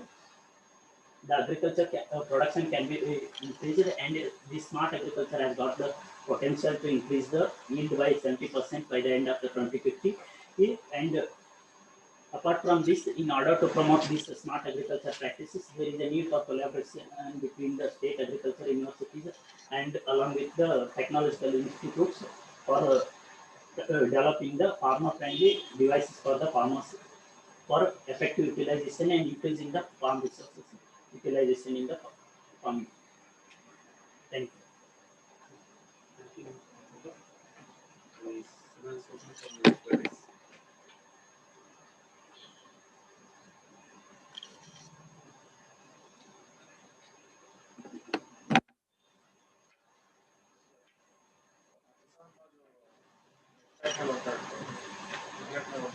Not on internet, through the signals, mobile based SMS or through the calls.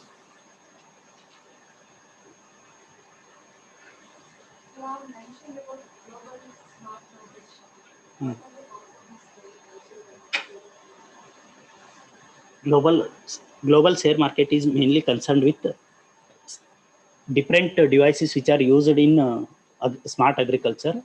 Based on that, the prediction has been made by the farmers, made by the experts.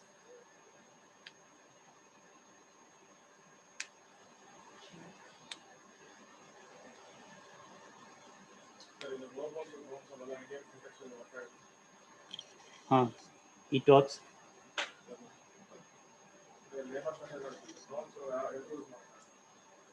Due to the fragmentation of land, that is the limitation for usage of those drones, because it costs more.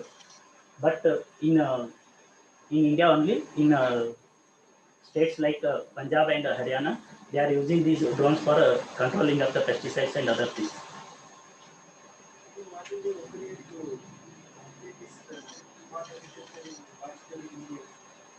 As I mentioned you about,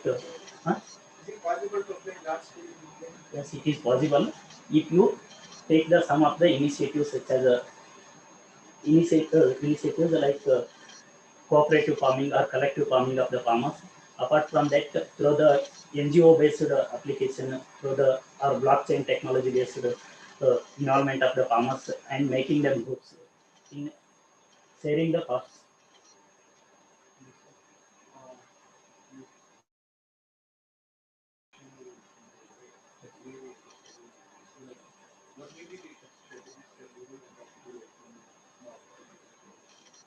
Smart agriculture. One is the development of the farmer-friendly technology and training of the farmers in using how to use the devices in the field on real situation. And apart from this, collaborations between the institutions can be taken. Apart from this, the extension professionals can involve. First of all, the training is needed for the professionals with respect to the agricultural universities, where they are lacking in how to utilize these devices. After that, we can focus on the farmers.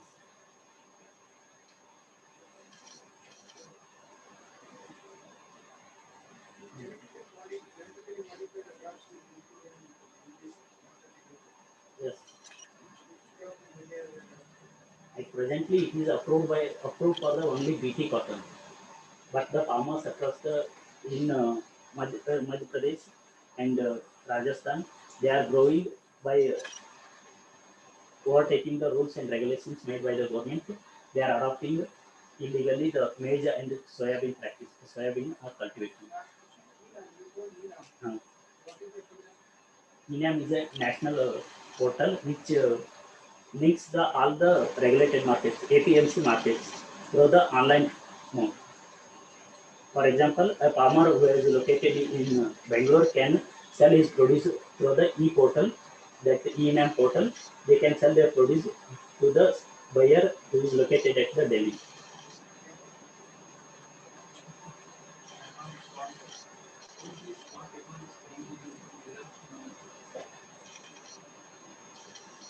these these smart technologies are already used in the are already being using through the KSNDMC, Karnataka State Natural Disaster Management Center, and they are using the remote sensing, satellite-based information, GIS and GPS for providing the predictions to the farmers, and they are providing information related to the evacuation strategies. But due to the failure and negligence by the farmers and officials, they are not effective. We also have a department of agriculture engineering. So what contribution they are giving for this smart agriculture apart from implements or innovation in different kinds of equipment? Are they using IoT and artificial intelligence in this for making smart agriculture innovation, unlike other engineering? According to my knowledge, ESAP has been developed by the US Raichur, which helps in detection of the pesticides and their that can be used. And apart from this, overall university has developed some of the portals and other web-based blogs which are providing the information related to the package of the practices. With respect to the engineering, I don't have genuine data about that one, but in collaboration with the private industries or attachment whatever the made during the RAVE programs, the I came to know about the some of the technologies like plant injection, like that, and netafim irrigation related some innovations have been made by the farmer.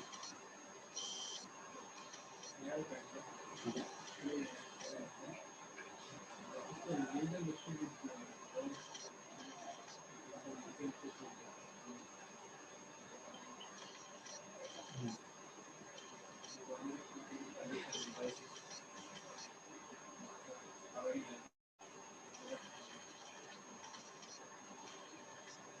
Another thing in the greenhouse technology.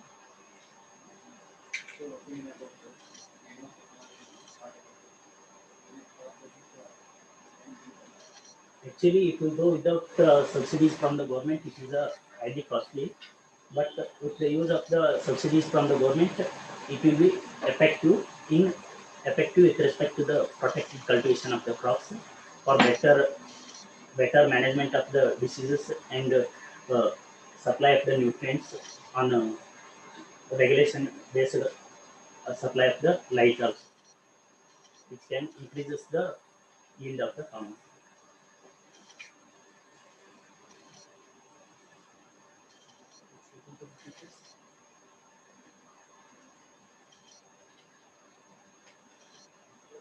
Sir,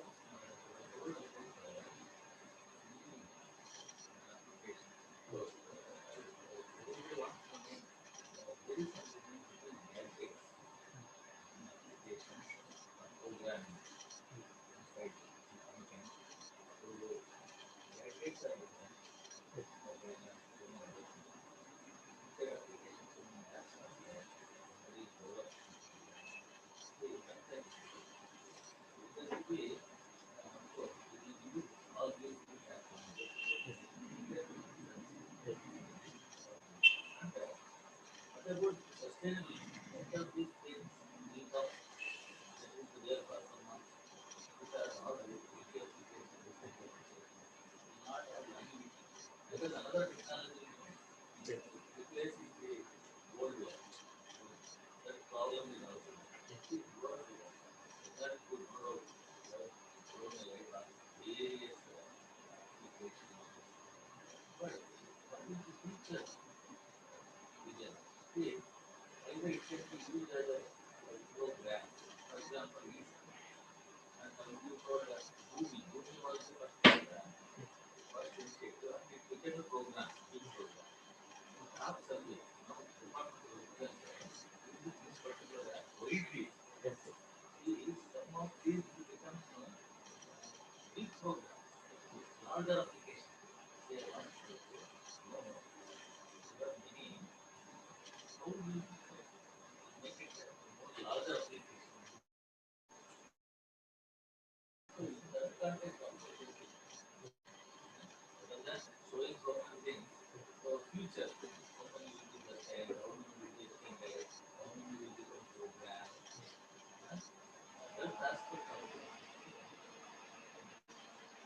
With respect to the collaboration between the Microsoft and Equiset, I have mentioned about they have provided to the 175 farmers initially on pilot basis, and later it has been introduced to the two states, for mainly to Karnataka and Andhra Pradesh.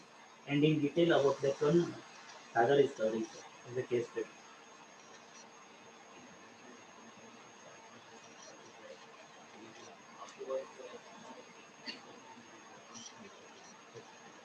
Because another technology comes from a long technology.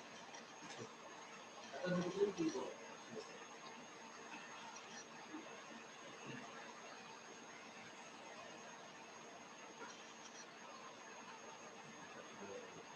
Especially covered with basic question is, does smart agriculture means use of resources efficiently or behind that?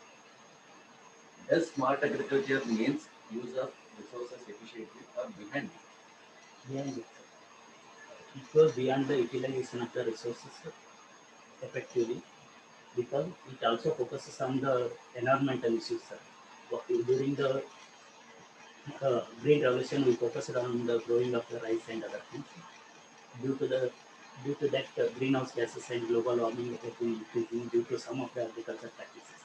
But this smart agriculture also focuses on the environmental issues.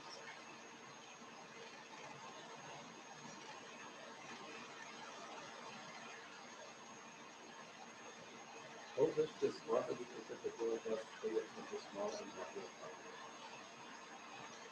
So, some low-cost technologies can be used by the small and marginal farmers, but not all these smart agriculture practices, whatever I mentioned. Most of these technologies which I have mentioned are mainly related to the large farmers that to on 100 acres of the land like this. But with respect to the small and marginal farmers, some of the apps, mobile-based applications, as everybody is using the mobile in rural areas, so that they can go through the mobile-based applications for increasing their efficiency. And how to influence the smart agriculture technology to smart farmers? What is the role there? And as I earlier mentioned, collective farming is one of the collective or cooperative farming is the best method. Apart from this, if the farmers go for the informed cropping, they can use these technologies by sharing the cost. And just like custom hiring centers, we can provide these smart technologies to the farmers. That means always you have always to do the revenue will get benefited. You can be fragmented revenue to accessible. That means the farmers are fragmented, small farmers, they will not be able to get into this.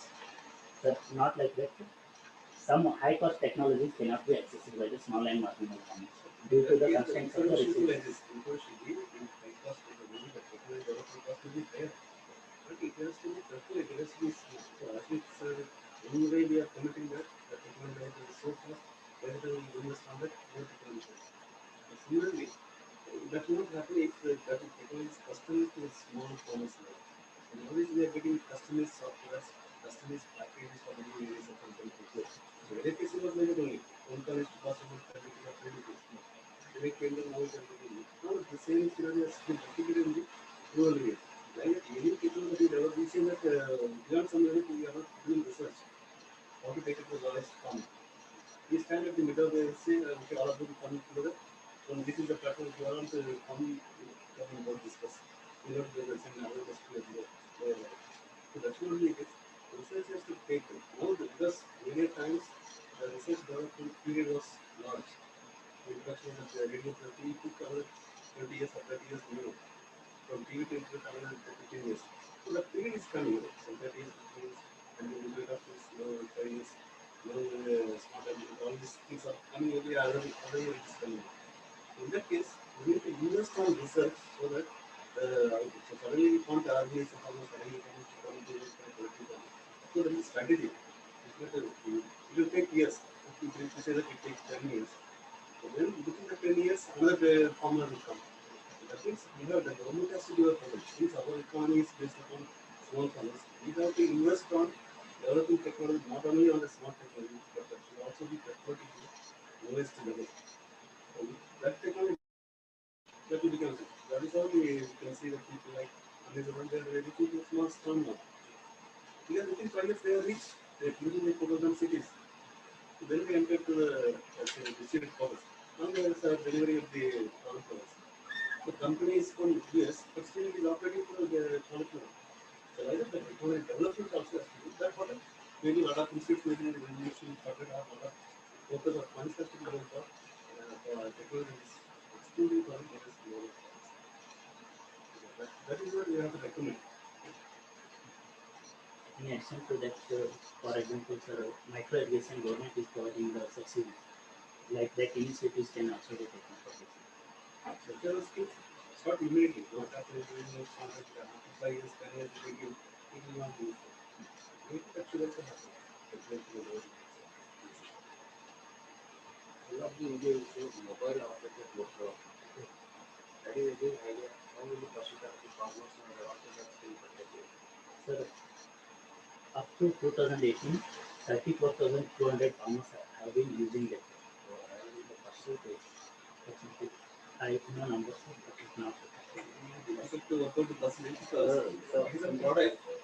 We don't know what is the production. Because it is a simple technology. But the company has to be. Yes, we can say any numbers.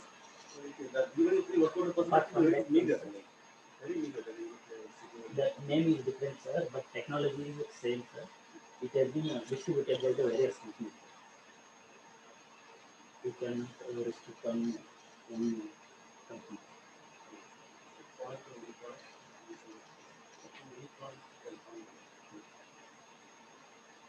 In other countries, the technology is customers.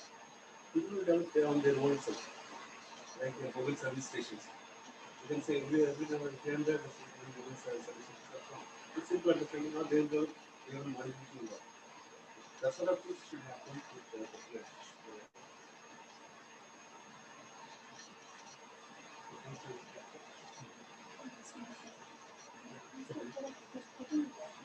Yes.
Good morning. Good morning to respected teachers, seniors, friends, and my dear juniors. Welcome all to my first seminar, first doctoral seminar on drawdown cultivation and its socio-economic implications. Coming to India is a basically agriculture-dependent country, and Indian agriculture contributes 16.8% of our total GDP, and most of our rural population depends on agriculture for their livelihood. And to meet the demands of increasing population, we need to increase our production. We can increase our production by two means, such as horizontal way and vertical way. Coming to horizontal way, we can increase the production by area expansion. Coming to the vertical means, we can increase our production by expanding the productivity in a given crop in a unit area. But both the cases it is not possible because we reach the maximum limits. Hence, we can choose the other options such as vertical gardening, hydroponics, aquaponics, and drawdown area. Based on this brief concept, let us welcome all to my first seminar. The flow of presentation is like this: introduction, drawdown cultivation in the large dam at a global level assessment, and drawdown cultivation in the submerged areas of Upper Krishna project, problems associated with drawdown cultivation, advantages of drawdown cultivation, and management practices in drawdown cultivation, case studies related to drawdown cultivation, and researchable issues and extension needs, and finally conclusion. Coming to the introduction, agriculture is vulnerable to the climate change. This climate change will create some forms of benefits or opportunities to some forms of agriculture. And people in the vulnerable regions find a simpler ways to adopt these climatically adversities, such as using of grassroots knowledge will reduce the effect of vulnerability in agriculture and also increase the production. And coming to the irrigation projects are mainly meant for the providing irrigation for the drought-prone areas. But the farmers near the drought-prone areas utilize these areas for the cultivation. Yeah. Based on this, nowadays the drawdown cultivation is coming into light. Coming to the actual definition of drawdown cultivation, it is a cropping practice where the cropping is practiced in the edges of the reservoir when the reservoir water level is goes down due to release of water for the irrigation. The benefits associated with the drawdown cultivation is the one of the most overlooked opportunity, except where the too steepy and rocky zones are emerges. In such a zones, we can go for the grazing and game purpose. In case of such as Africa and semi-arid South zones, South Asia, we can see the greatest area of drawdown cultivation in the during the summer, where the other grazing options are scarce. With this brief background, I conceptualized with following objectives to understand the concept of drawdown cultivation and the crops and management practices, discuss the researchable issues and extension needs to elicit the related case studies. Coming to the global level assessment of drawdown cultivation of the large dams, such as Kariba Dam of Zimbabwe and the Wanogiri and Jatuluru dams of Indonesia are the best example for planning the drawdown utilization. Coming here, the farmers are experimenting with the planting and sole crop cultivation of different cash crops and food crops under varying soil and moisture conditions. And farmers which will benefit the higher yield and which will in turn benefit in terms of production, employment, and social equity. If the farmers are continuously growing the crops will leads to the reduce the soil fertility. For this, there is a need for fertilizer, and while the intercropping will practice will reduce the pest attack in the crops, and the minimum tillage and plant crop associated with the intercropping and bunds associated with rice cultivation will reduce the soil erosion in these areas.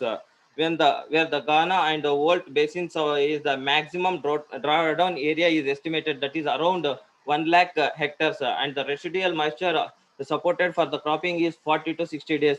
In the where in the Zambian basin, the near Caribbean Dam becomes the major producer of the maize. In the recent, the local farmers have pioneered in the drawdown cultivation with fish cage culture in the Vanogiri Dam and Jatulur dams, and they will take at least 2 to 3 crops in the available drawdown period. Coming to the global illustration with negative impact, the cultivation of fruits and vegetables in the drawdown areas of flood regimes requires pesticide inputs to increase their uh, their productivity, but the application of these pesticides will elevate its water level of the level of the reservoirs, and also have health implications on the this the comparative study was made on the with the normal regime with the flood regimes to determine the how the this pesticidal residual content will affect the water quality when the assess the pesticidal residue with the normal level. The pesticidal residue concentration at the farm lake of Old Lake was significantly higher compared to the RISIS regime due to the contribution made by the farming did on the flood regimes and the whatever the pesticidal residue is in these flooding areas is above the WHO and European Union maximum acceptable limits. Hence, the consumption of these water is causes the high health risk to the human being and also the acute and chronic effects on the aquatic organisms. To avoid this, some measures should be taken by the concerned authority. By if the farming is done on these areas, critically evaluated by the concerned environment protection agency to put appropriate policy measures to reduce the pesticidal concentration in these areas. Yeah, if the after over a period of time of study, we can find the maximum flood water level in these flood regimes, and below this point farming activity can be restricted if the and after that if the farming is done in the drawdown areas, then the limits to those crops that not necessarily require the input pesticides such as potato, cassava, and maize. The drawdown concept is slowly gaining the importance in the Indian condition, also in the reservoir belts. And based on this, I taken as a Karnataka condition the drawdown cultivation in the submerged areas of Upper Krishna project. This is the study location where they surveyed the villages of the Krishna and Ghataprabha. Here the practices the cultivate the crops like Bengal gram, maize, fodder sorghum, chili, and many other crops. This is the where Almaty Dam is situated. Coming to the Almaty Dam, it is mainly constructed for the storage of water, but mainly storage of water, but drawdown is practicing in these areas. It is the where drawdown cultivation is practiced in the Almaty Dam, and the when the water is drawdown in the first week of January, January in farthest areas of the dam, and the drawdown the from the February of fortnight of fourth fortnight of February during the nearest areas of the dam. Here the residual moisture available for cropping is 30 to 60 days. 30 to 60 days.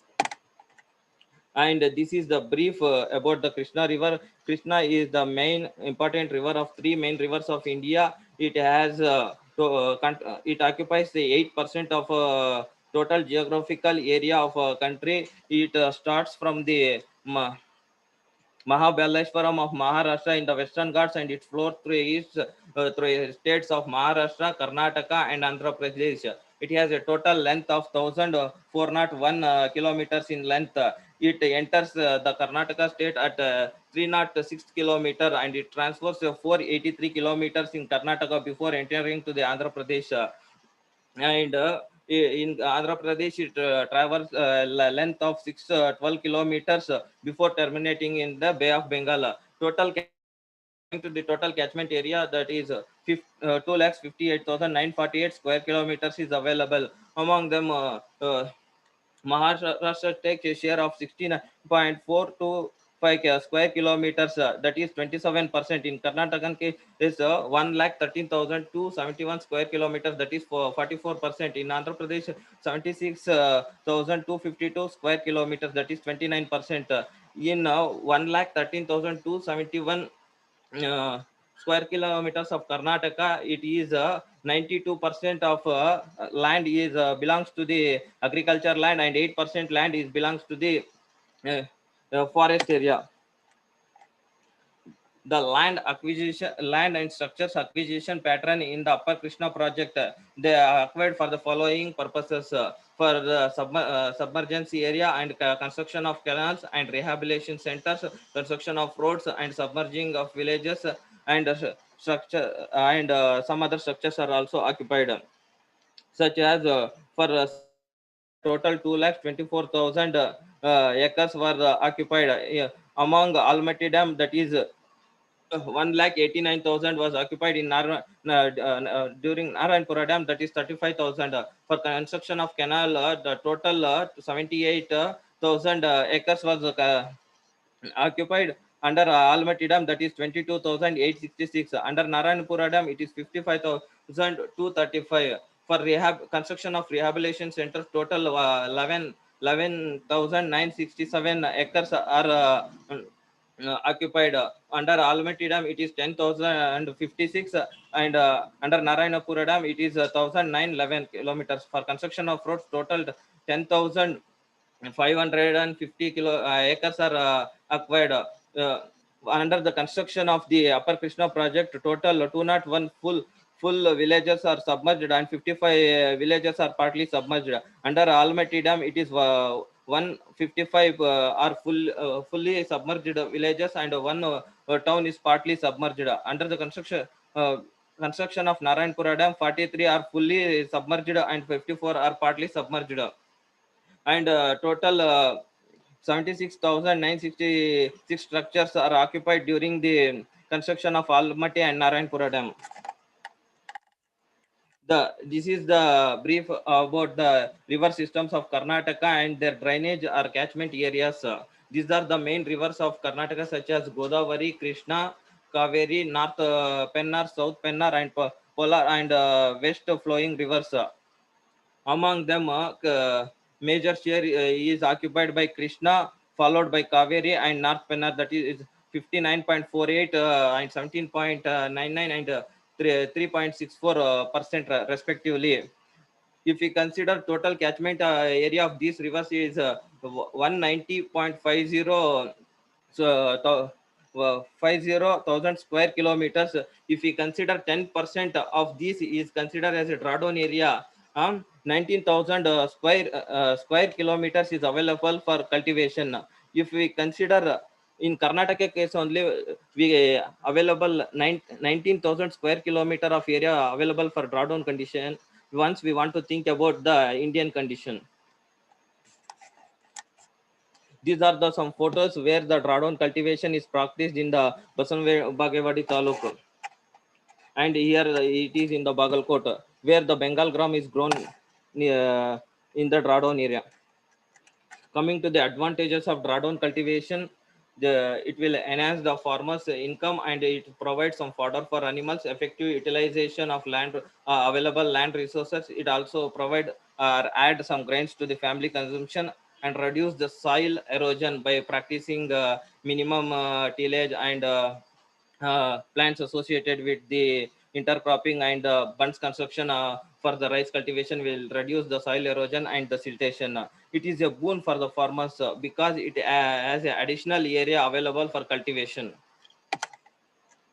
Coming to the problems in drawdown cultivation, irrigation problem is mainly occur due to these drawdown areas. The farmers are mainly cultivating the crops with available moisture, but when this moisture is exhausted, the water scarcity is raised, and electricity problem is also faced in these regions, and comparatively low yield, because these continuous submergence will lead to low fertility. Hence the low yields are occurred, and the soil properties like maintenance of stray cattle, birds, and pigs. Continuous submergence lead to salinity problems in these soils. Delayed sowing will attract the insect pest. Coming to suggested crops and management practices in the drawdown cultivation. Recommendation of cultivation practices, there is no particular recommendations for the drawdown areas, but based on the experience of the scientists and views of the farmers and available moisture in these drawdown areas, some suggestions are made. If the water is recedes or drawdown early first week of January. The fodder sorghum and fodder bajra and grain coffee are be preferred. If the water recedes late fortnight of February, the fodder coffee and green gram should be preferred. In at the periphery of the reservoir, we can prefer the some fruit crops and forest species like sapota, tamarind, silver oak, and casuarina. And it also check the soil erosion at the edges of the reservoir and adopt the agronomic practices like adoption of wider row spacing and maintenance of optimum speed rate and seed hardening. That is, in case of seed hardening, we can soak seeds for 8 to 10 hours in water or overnight. The overnight soaked seed will get uniform and early germination.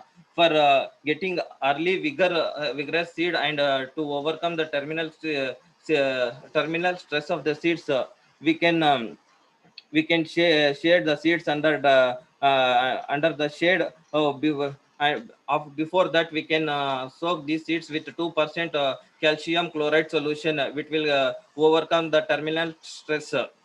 And the due to the soil moisture stress and at the high temperature, the crop yield and the quality of the vegetables is quality is reduced. To avoid such a situation, we can grow for the border croppings, border croppings, and when we when we see the water lodging conditions, same can be recommended.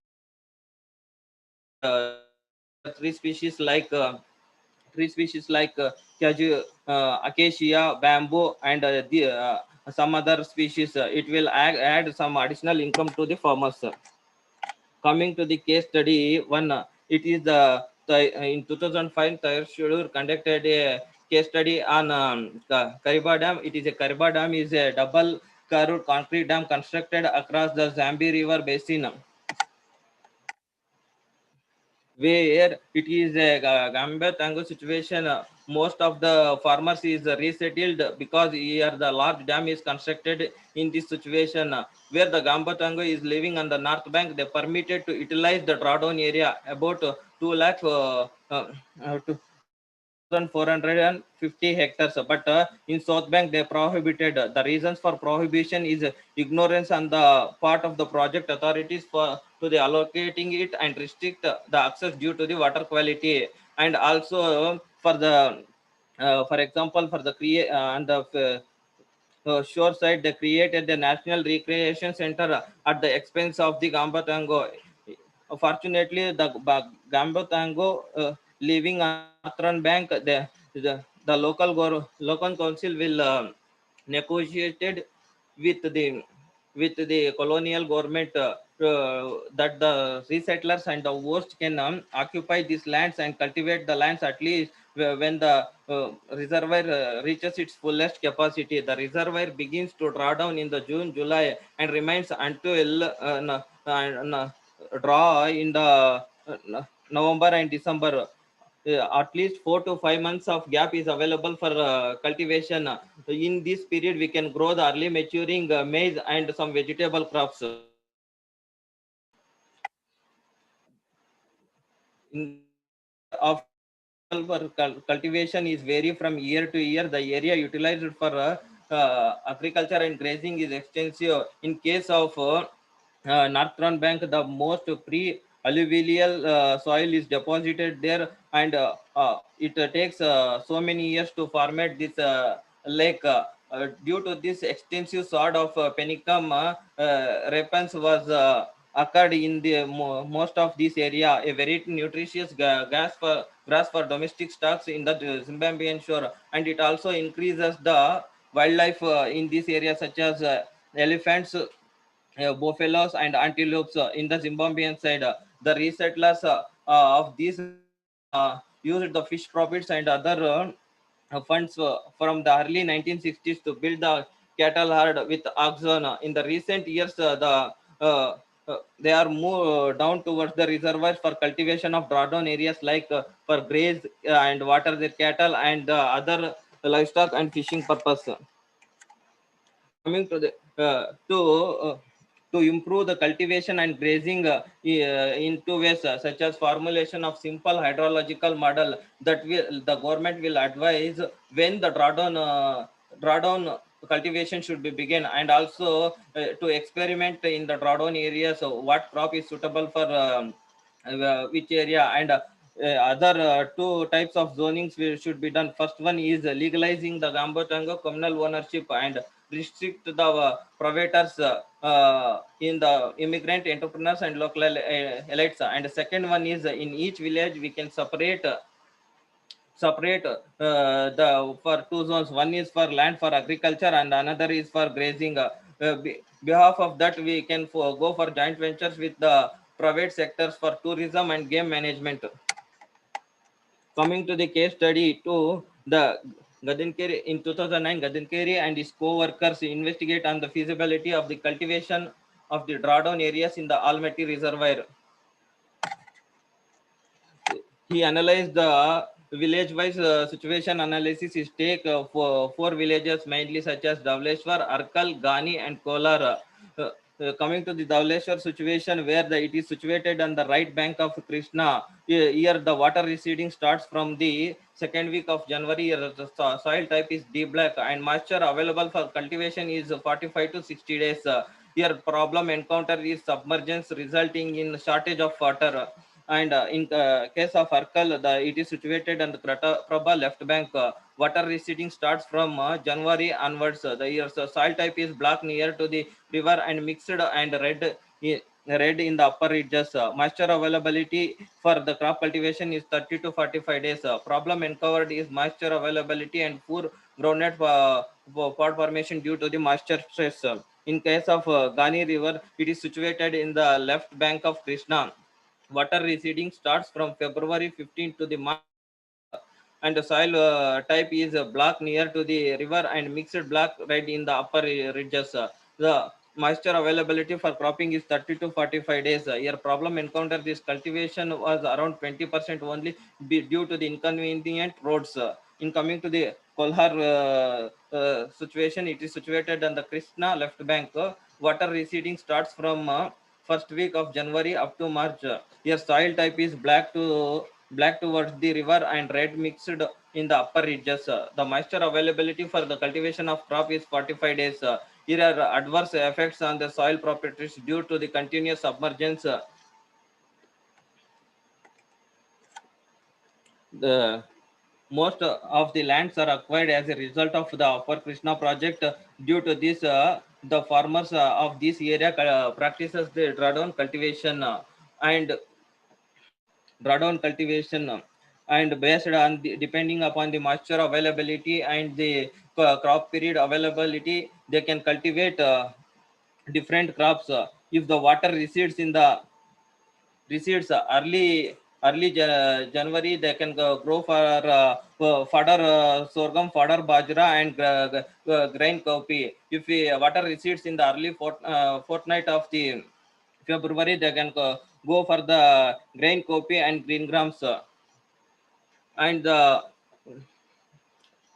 coming to the crops cultivation in these areas, such as fodder sorghum, fodder bajra, and fodder kopi, grain kopi, green gum, and kopi can be taken two crops for a given drawdown period.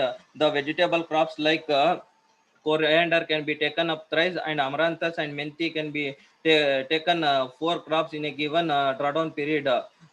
In case of cucumber, we can take one crop in a given drawdown period. With a proper planning, we can go for three also.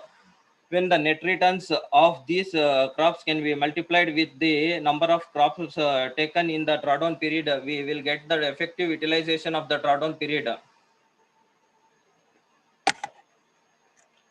Then below table shows the economics of the proposed crop cultivation in the drawdown areas of Almaty reservoirs. The year cultivate the fodder crops, grain crops, and vegetable crops. Among vegetable crops, Menthi and the Kopi get the highest BCO ratio, followed by coriander. In case of fodder crops and grain crops, the green gram getting the highest BCO ratio, that is 1.4, followed by 1.46, it is concluded that we not only consider the net returns from the crops, which also we also consider which crops having the low cost of cultivation, and also consider the which crops having a short duration and it gives a high yields. Coming to the case study 3, the economic aspects of the dike pond project in the drawdown zones of three gorgeous river. It is conducted by the Wilson in 2012, where the dike pond project is an important agriculture heritage in China. It is practiced from the last 400 years, where the drawdown area is estimated as 35,000 hectares. After estimating the drawdown area, they examine for this purpose they set one experiment by taking 4.29 hectares as a dike pond experiment. To compare this, they take 4.34 hectares as a traditional land to compare with the dike pond experiment.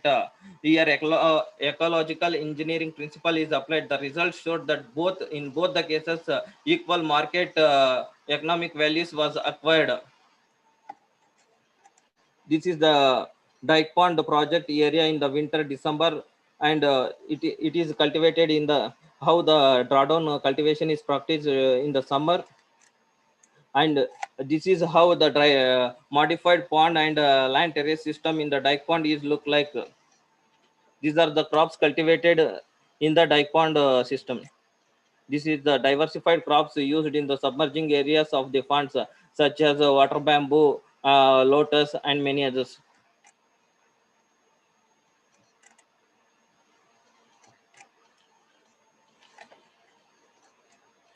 The below table we see the hydrophyte cost and production of the dicron project.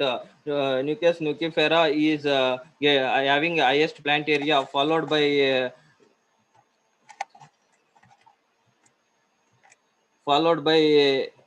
Trifolia genus, and followed by Nucleus nucifera. In coming to the sales procedure, Nucleus nucifera getting the highest sales procedure, followed by Nucleus nucifera, and followed by Trices by Cipino.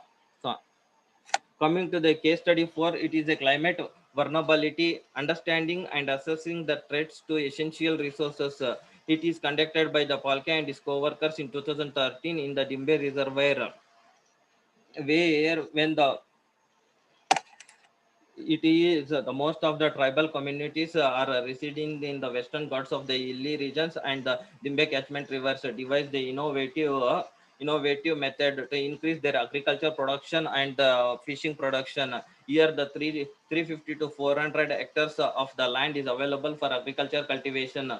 When the water level of this dam is raised during the July and August months, when the water level is drawn down, then they are open up in the patches of the when the draw lo, open up in patches. It is available for cultivation during the monsoon, when again the water table is rises. Same land is used for the fishing purpose.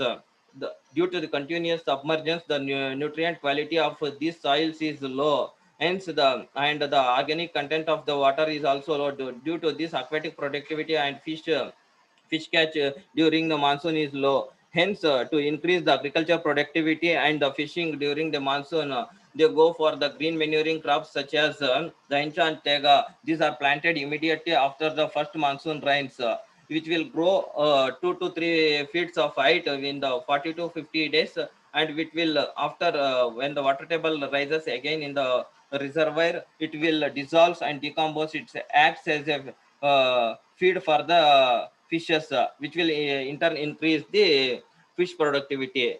When the plants like green manures, these roots are attract the nitrogen fixing bacteria, which will increase the soil, in turn increase the soil fertility. When we go for cropping, it will can increase the yield of 3 to 5 quintals.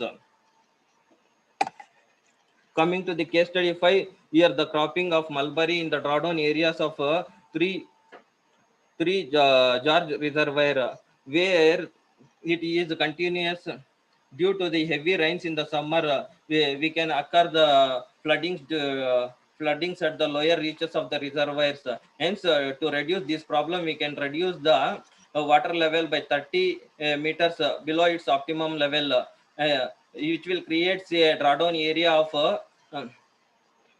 drawdown area of 350 square kilometers. And with this, we can cultivate some perennial crops which are tolerant to winter flooding.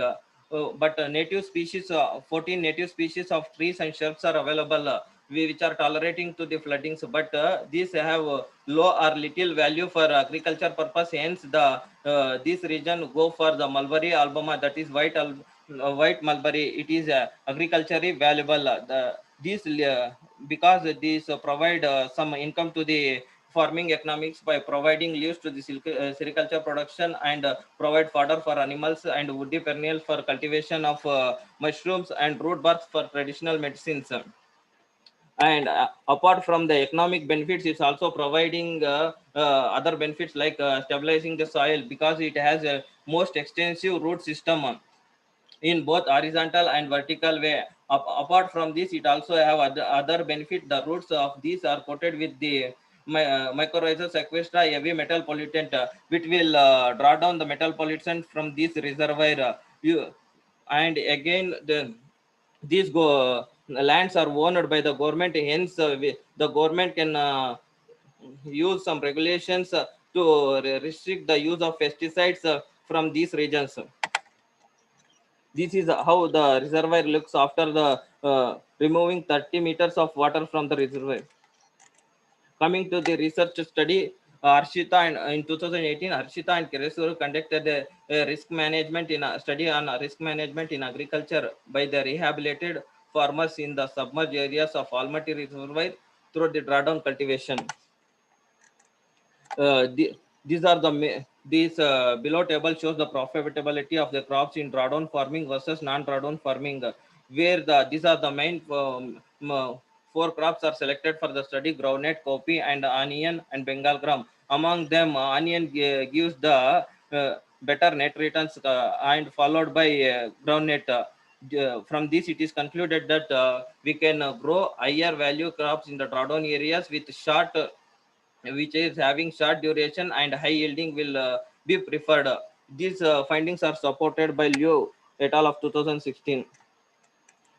Coming to the researchable issues and extension needs, information generation and the management of crops in the drawdown areas by conducting the field experiments and demonstration, study the soil physiological and biological properties over the years, exploration of perennial crops along with the annual crops, create awareness among the farmers and adoption of scientific methods of cultivation, arrange a field visit for the farmers to the other drawdown areas, and formation of FPOs in the drawdown cultivation areas. Coming to the conclusion, drawdown cultivation is a unique cultivation practice which will increase the standard of the living of the farmer by providing sufficient income. Whether where we cultivate the drawdown areas, behalf of living the barren for 4 to 5 months, it will with the legal support from the government will adds income to the farmer, and in turn it will give to the national income. And more research should be conducted on the drawdown cultivation areas to harness the hidden benefits from the drawdown cultivation and create awareness among the farmers in the drawdown cultivation areas about the planning, crop scheduling, selection of short duration and high yielding varieties without harming the ecology, which will yield a fruitful result from the drawdown cultivation. Thank you.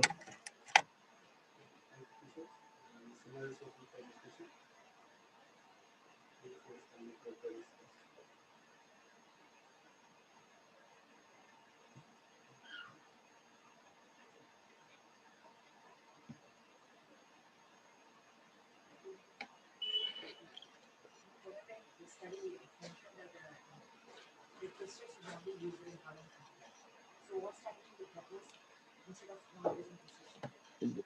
The in such a situation, we again go for which are not required not necessarily required the pesticides such as potato, maize, and such a crops. Nowadays, they are using in that study they recommended this.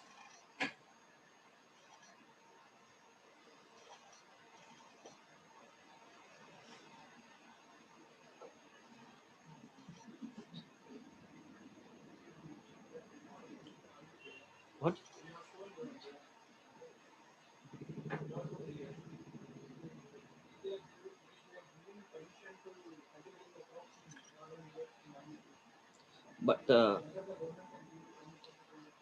But the government is not given the permission, but even the farmers are practicing in that area without permission. Then we can also cultivate the Indian market for when you give your permission. You can do research, you can promote your ideas. Sir, but we can formulate some legal framework for this. No, when something is not permitted legally, when you do research, then you do it. Anything you want to talk, there is no permission for doing research. Yes, sir. Trials also, I think the permission is there for the research itself, but still the social person is not allowing to do even research. That being the case, but that's what I asked. How you I want to give about the statistics. How much area is under, available land is under dams. Really, within the dam, there may be any person you can say. About the dam area, this much area is under the Drawdown cultivation. How much area is under the dam area? Sir. 1.77 million available land. How much percentage or how much? If you consider, sir, proper data is not available, sir. If you consider 10%, Legally also it is not recommended. Proper data is also recommended. Then why should you take research for this? Can you take it further? By getting interest, can you go for research or can you take it further education?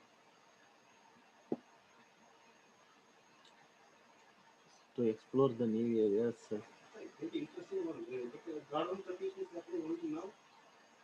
No, sir. It is not happening thousands of years back. a age-old practice. I will tell you one example. My village is on the banks of the tank. That was for that the lake is said that it is around 16 kilometers. Now the actual that lake is just around 2 kilometers on the back side of the road. So now it is sheltered to 2 kilometers. On the back of this, our village is there. That was really it was decided to it. So the places are palaces. After from another within 1 kilometer, within half a kilometer, one place is called Karabedi. That means it is a bank of that tank. Now around 8 kilometers is being encroached. This Drawdown cultivation has happened over thousands of years. Sir, by construction of dams and reservoirs, most of fertile lands will go under submerged conditions.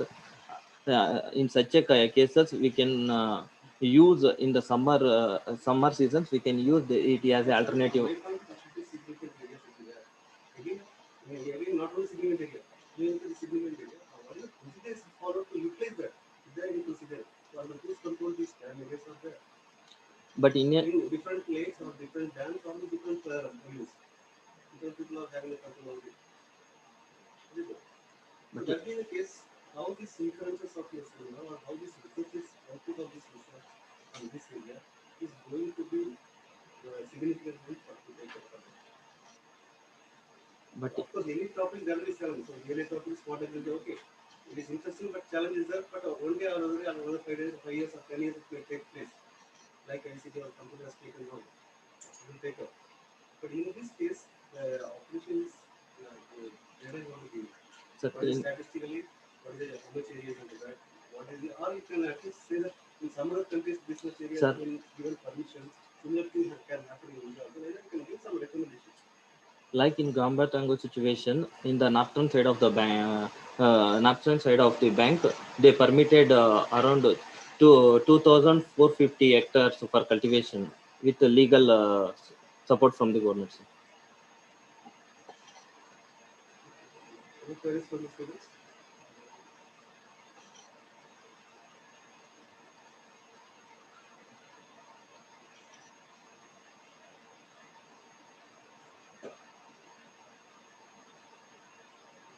for the teachers.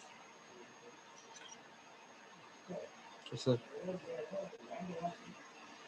Sir land ownership ಅಂತ ಏನಿಲ್ಲ sir ಈ region ಅಲ್ಲಿ, but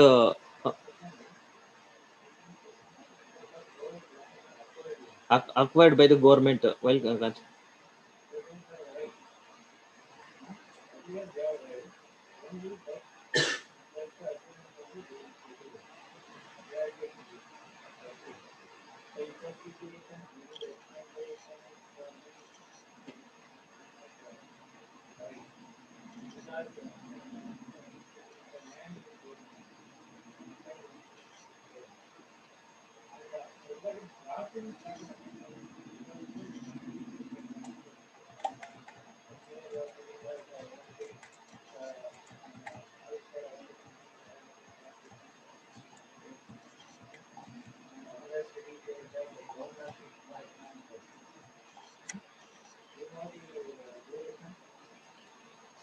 sir, it's 3.5 months to 4 months. Sir.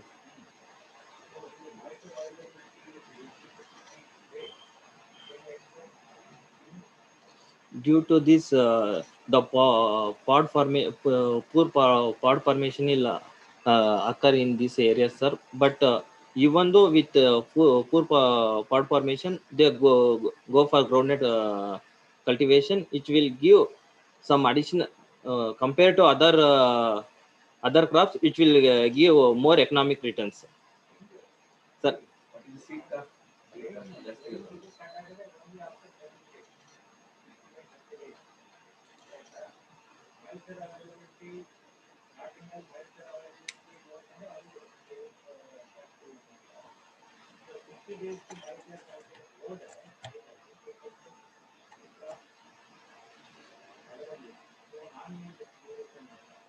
Onions are ಇದು 2.5 months to 3 months. Sir.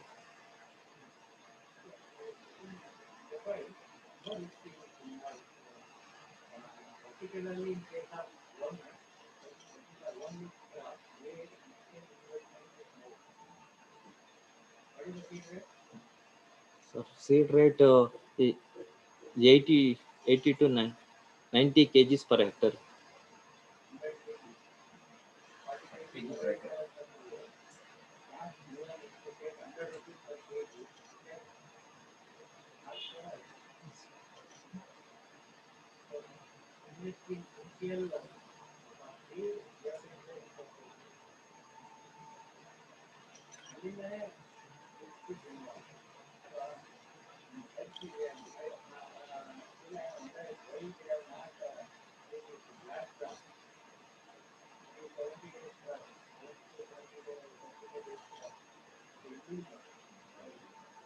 Drawdown is the best thing, sir.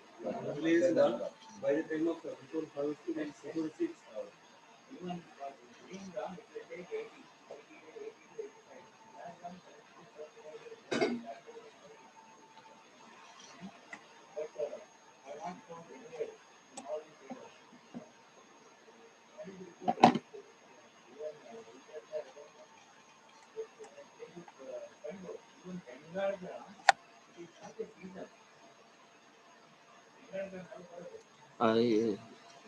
Winter also.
bucket irrigation,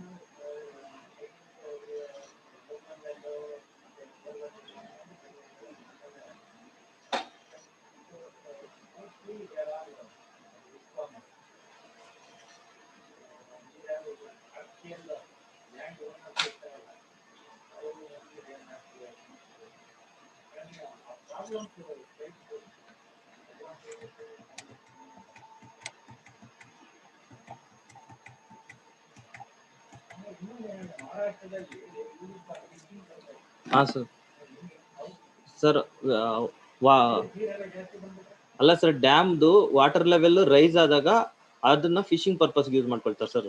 ಕಡಿಮೆ ಆದಾಗ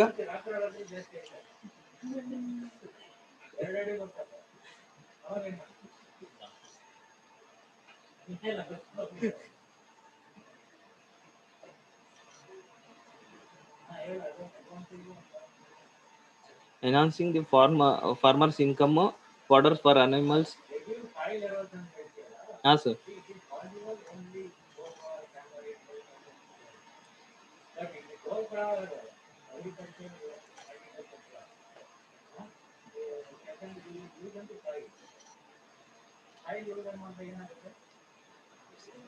sir ಕೆಲವು cases ಅಲ್ಲಿ terrace ತರ ಮಾಡ್ಬಿಟ್ಟು ಬಂಡ್ ಕನ್ಸ್ಟ್ರಕ್ಷನ್ ಎಲ್ಲ ಮಾಡಿದ್ದಾರೆ ಸರ್. ರೈಸ್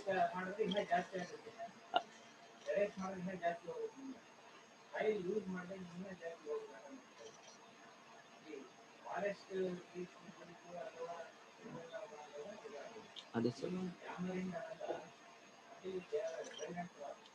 ಅದೇ ಎಡ್ಜಸ್ ಅಲ್ಲಿ ಗ್ರೋ ಮಾಡ್ತಾರೆ sir.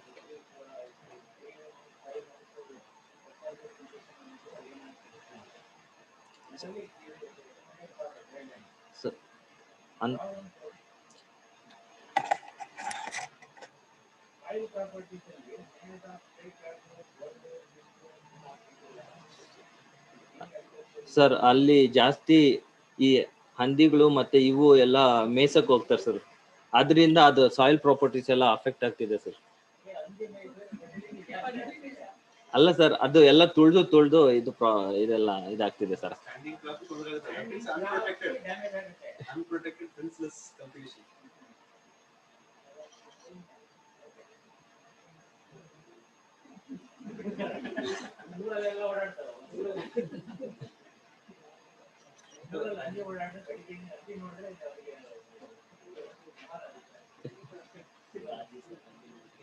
Three points you need to summarize. 3 points you need to summarize. One is tenure risk, as Professor Kell told the tenure risk that needs to be clarified. Or what recommendation you are giving for modification of tenure, so that the land may be accessible legally. That's what suggest. And then another one is enforcement. In one case, as we told, only a lot of people are restricting will be enforcing it. And later, not only enforcement, first initially maybe for 5 years or 10 years will be enforcement of cultivation. In our time, what has happened, they have initially because what was very less, because of some watershed project happened after calculating it, they have gone for eucalyptus. Maybe for 10 years they cultivated, but then they transformed into a site. So that's what happened. Most of the tanks, even the reason for flooding in Chennai is most of the time this catchment area, or this one drawdown areas, have been converted to drawdown construction areas.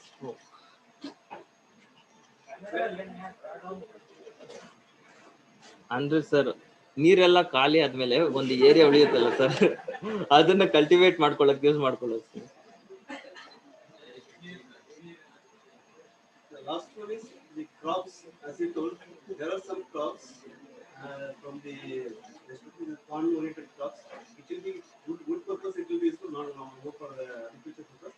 But wood value is there. Such other crops are they can survive even the submerged conditions also. Such other trees have been planted in such other tanks. So instead of going for agriculture, they have gone for this type of trees which can come under the submerged conditions also, dry conditions also. So that it will be saving the water also, as well as it will be giving some value from this tank. Sir, like acacia. Those areas you can still focus in your report. Okay, sir.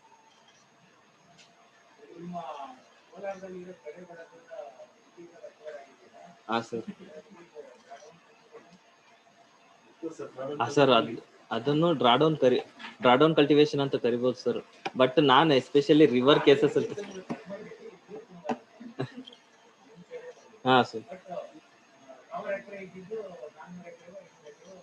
Yes sir. Sir, first they will start drawdown cultivation, sir. Then with continuing income, they will convert it to kata. Then it will go for the construction land area. So it will become a town. Right? Yes, sir.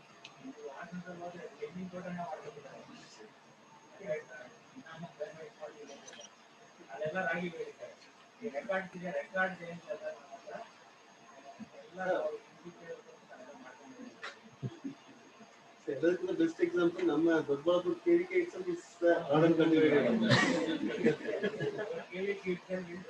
Drawdown KVK.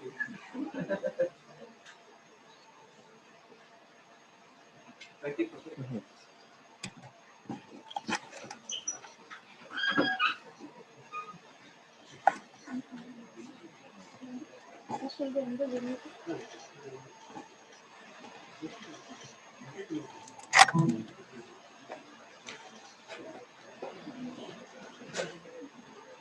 A very good afternoon to everyone.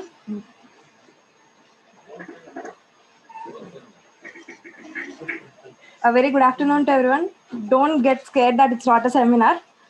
It's a time for celebration. For just 15 to 20 minutes, let us extend. Firstly, Hosa Varshahada Subhashayagalu. Happy New Year 2021. A very good afternoon to everyone present over here physically and also virtually. So, before starting the celebrations, let us welcome our beloved professors onto the stage. I welcome Dr. K.P. Raghuprasad sir to come onto the dais. So, I will start. And then I just call upon our PG coordinator, Dr. Y.N. Shivalingaya sir.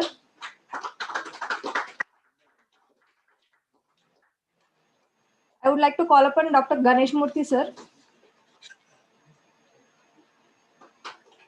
And also I would like to call upon Dr. C. Narayan Swami sir onto the stage. Dr. Savita ma'am. Ma'am, please come on.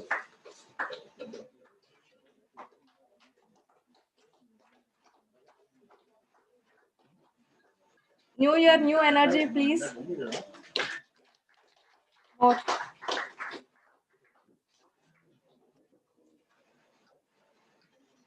The year 2020, even though was not one of the best for the mankind, and it was an unpredictable ride, but finally the time has arrived to give a goodbye to it. However, from coronavirus to earthquakes to tsunamis, there were several man-made and natural hazards were occurring in 2020, making it difficult for the mankind, testing the patience of the mankind. So, but however, the year 2020 has finally ended. Though the things won't improve on a very sudden on 2021, we should try forgetting the adversities, risks faced in 2020, and let us try forgetting the adversities and also look forward and try staying positive. Now, as we embrace the upcoming year 2021, let us promise ourselves to leave behind the negativity and woe to not let difficulties affect us in starting the new year. Let us start the new year on a positive note and bring ourselves joy, peace, love, and happiness.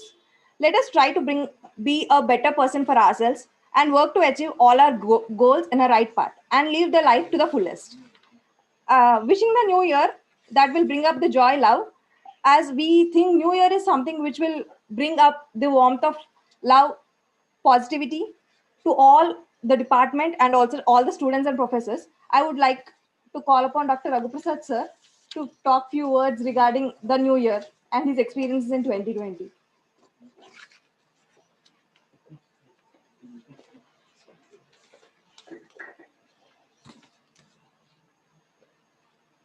So, dignitaries and the dais, student friends, today, of course, it is a coincidence that your seminar is on New Year, first day.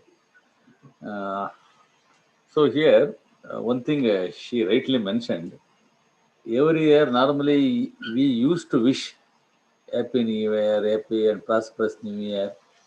But I don't think the words not really meaningful. But this year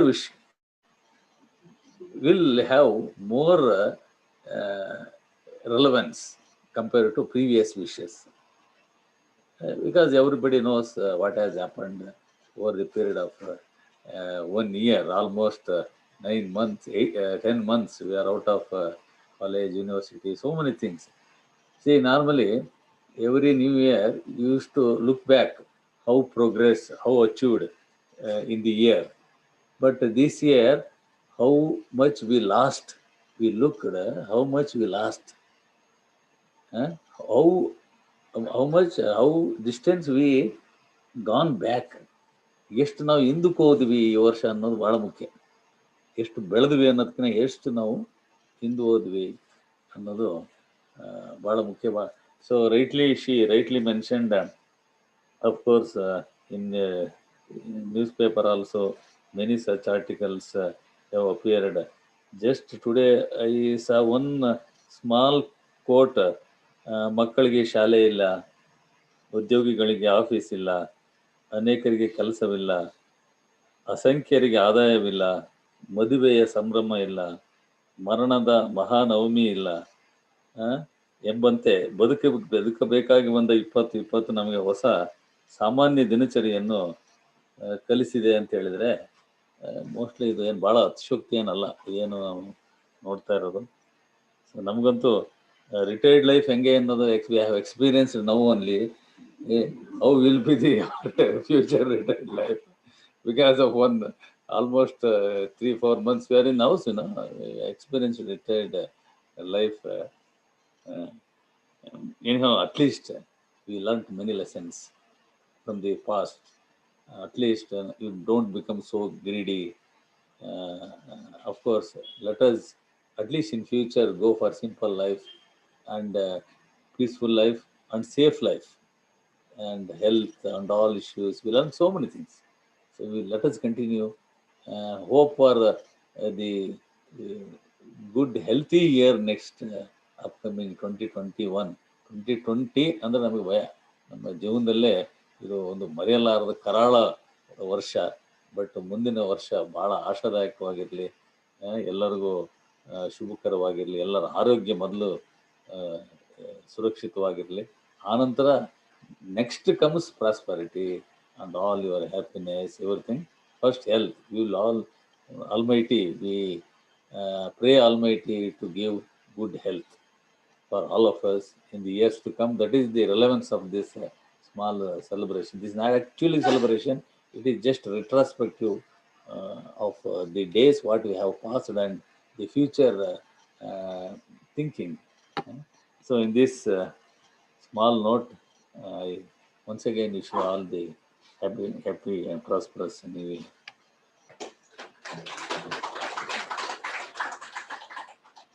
Thank you, sir. As soon as we have arrived once into 2020, we initially thought we are going to play 2020 in our careers and in our sports life or whatever in our personal life. But the time has changed. Always the time will not be in the hands of mankind.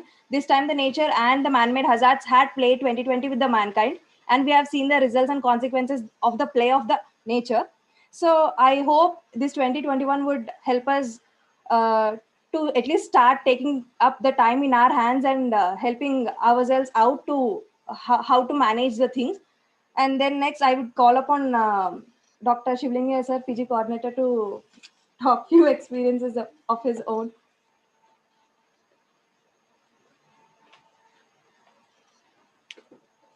Thank you. Firstly, I wish all the students and my faculty colleagues wish you happy new year, prosperous new year. ಹೊಸ ವರ್ಷದ ಹಾರ್ದಿಕ ಶುಭಾಶಯಗಳು. ಹರುಷ, ಸಂತೋಷ ಎಲ್ಲದನ್ನು ಕೊಡಲಿ.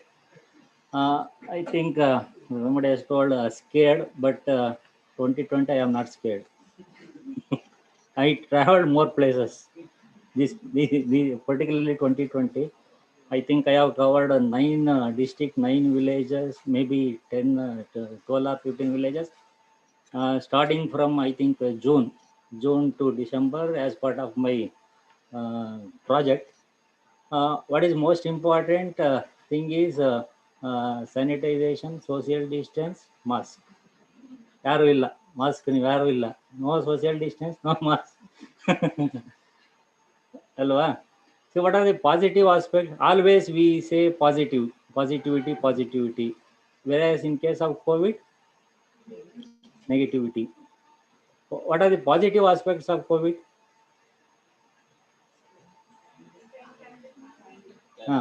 Then health and hygiene importance, starting from children to older people.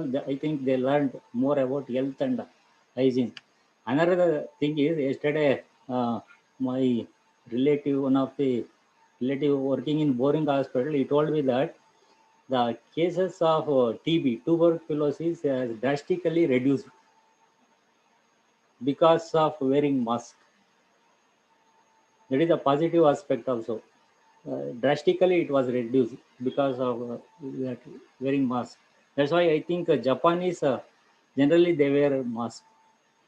ನಾವು ಈ Covid ಬಂದಾಗ ಹಾಕೊಂಡಿದ್ದೀವಿ ಅಷ್ಟೇ, ಈಗ ಅಲ್ಲೇ ಬಿಟ್ಬಿಟ್ಟಿದ್ದೀವಿ, ಇಲ್ಲಿ ಬರಲ್ಲ ಅಂತ ಹೇಳ್ಬಿಟ್ಟು ಒಂಥರ ಬಂಡದ ಇದು.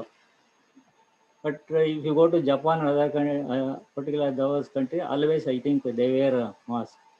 So what is most important? See things are moving like a water. So for 2021 you have high ambitions, aspirations, and one should have interest. We don't know, we are hoping for better. English virus ಏನಾಗುತ್ತೋ ಏನೋ ಯಾರಿಗೂ ಗೊತ್ತಿಲ್ಲ, still we have doubts ಅಲ್ವಾ? So ambitions, as part of your research work, you start early, ಕೊನೆ ತನಕ ಕಾಯಕ್ಕೆ ಹೋಗ್ಬೇಡಿ ಅಲ್ವಾ? You start preparing schedules as far as possible, try to collect data. See, once you collect the data, you can analyze the things in your home, wherever you are ಅಲ್ವಾ? ಅದನ್ನು ಮಾಡ್ಕೊಂಡು ಇದು ಮಾಡ್ಕೊಂಡ್ರೆ you can manage the things. Because even government, I think yesterday they have announced examination for class 10th and 12th CBSE, maybe from May to July or June, I don't know. March 4th ಇಲ್ಲ, May, I think May, start from May. Okay, so even government they have taken a decision to start even the schools and other things, because we are living with corona. That is the thing we have. So ಈ first of all ಈಗ UG ಹುಡುಗರು ಬರ್ತಾರೆ. ನಾವು I think may be ಯಾವಾಗ first ಇವಾಗ ಬರೋದು ಗೊತ್ತಿನಾ?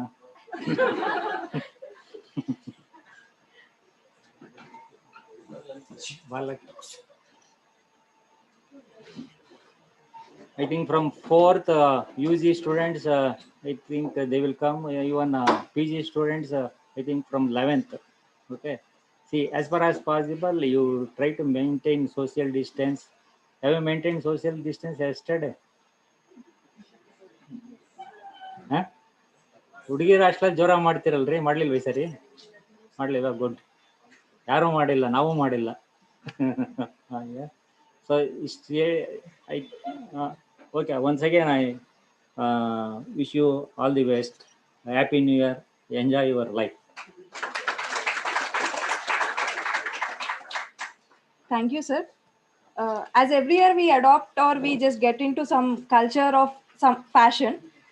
In 2020 we have adopted of taking up the masks, and that mask coming by the end of December came to matching of the dresses and all for the girls, I think.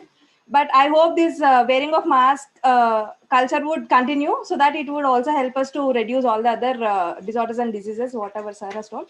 And now I would like, I think for cold waves, I think it is the best solution. ಬೆಳೆಯುವ ಚಳಿ ಆಗಲ್ಲ ಹಾಕಂಡ್ರೆ, it will protect your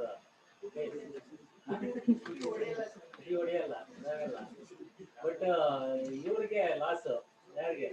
beauty parlour ಅವ್ರಿಗೆ loss. ದಾಡಿ ಕಾಣಲ್ಲ ಯಾರು.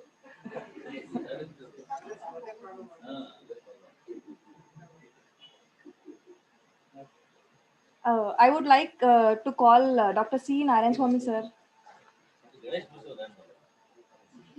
And especially here, Ganesh Murthy sir has to give his words because we were all prominent with the sir because of online exams, online courses, handling the virtual classrooms and classes. I want Ganesh Murthy sir to come and speak few things of his experiences, especially about us. Let more importance will be known. Okay, thank you. Good morning to all, and I wish you a very happy new year. So respected teachers on the dais and the students. So, as already we discussed, as sir was telling, he was extensively touring during this year. Similarly, with respect to Corona, I feel hardly we got 10-15 days leave. That's it. When the Corona was holiday started. After that, one or the other way, we are coming to the office. We and enjoyed driving just for yes. 30 minutes. Yeah, I also enjoyed the travel to my native within which I used to drive about 8 to 9 hours. I reached in 5.5 hours because that was a lockdown effect to do some emergency rush. But the road was clear and the in plus total ban on Sunday that was also there. Not even a total lockdown was there. So that sort of experiences also we get. And also the Venkat Reddy sir also explained within 15 minutes he was able to reach from Elanka to Majestic. So these are the certain experiences. Here and there you will be experiencing like that. So what this Corona has taught us the lesson is a lot of new experiences that we never we would have imagined. Or many times we would have told that we are busy or we are not able to spend some time like that. So all those things. And also another advantage we got out of this is it has hastened the application of ICTs. So far, we are used to tell that so many reasons to postpone or not able to do it or not get involved in. So now, whether you like it or not, it has been pushed and because it is inevitable and it has to be adopted. So now, Zoom, to frankly say, with the moment until the university start talking about Zoom, I was not about it. So I was still covering about Skype only. But Zoom, I don't know where from it came, and now it is the Zoom is the order of the day. So it is going on. So like that, and many of us now familiar with our video conferencing. And having said that, the corona has becoming subsiding, but the whatever the things we learned because of corona, we will be continuing at least partially. So online examination we have tried, but now onwards that will be at least some portion of the examination will be conducted online only. So like that, many things, many advantages also continue, especially in the education part through ICTs that is going to happen. So otherwise, we also learned how to live in a difficult times. So nobody enjoyed Corona at Corona time at stitching at home or in a constant environment. But still, we worked out how to work out, how to move with different people, how to plan something newly, which is not clear. So hitherto, whatever planning, there were some proceedings were there. So how it was conducted raw years. So there's some little bit minor modification only we should do it and continue that.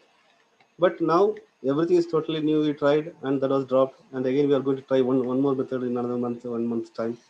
So we have learned how to take up the challenges when it comes without precedence. So that also it's a learning. So that is that's how life present to us. When you move on some places, sometimes we are forced with unforeseen or unexpected life type of challenges. So those things are very good.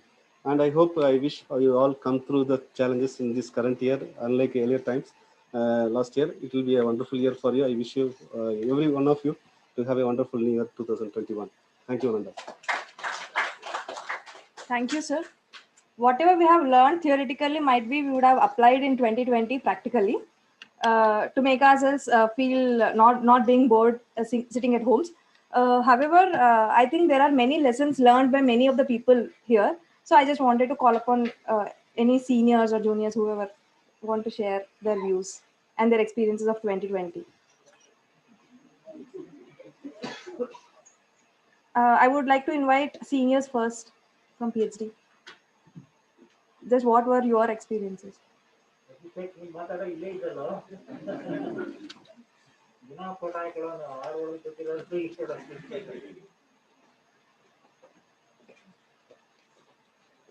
ನನಗೆ English ಸರಿಯಾಗಿ ಬರಲ್ಲ, ಕನ್ನಡದಲ್ಲಿ ಮಾತಾಡ್ತೀನಿ. ನಾವಿಲ್ಲೇ ಈಗ ಆವಾಗ ಇದಕ್ಕೆ ಎಲ್ಲ ಮನೆಗೆ ಹೋಗ್ರಿ ಅಂತ ಅಂದರು. ನಾವ್ಯಾರು ಹೋಗಲಿಲ್ಲ. ನಾನು ಇವನು ಪ್ರಶಾಂತ್ ಇಬ್ರು ಹೋಗಲಿಲ್ಲ. ಪುನೀತ್ ಏನಂದ, ಸರ್ ಎಲ್ಲರೂ ಹೋಗ್ತಿದ್ದಾರೆ ಬನ್ನಿ ಸರ್ ಹೋಗೋಣ ಅಂತ ಅಂದ.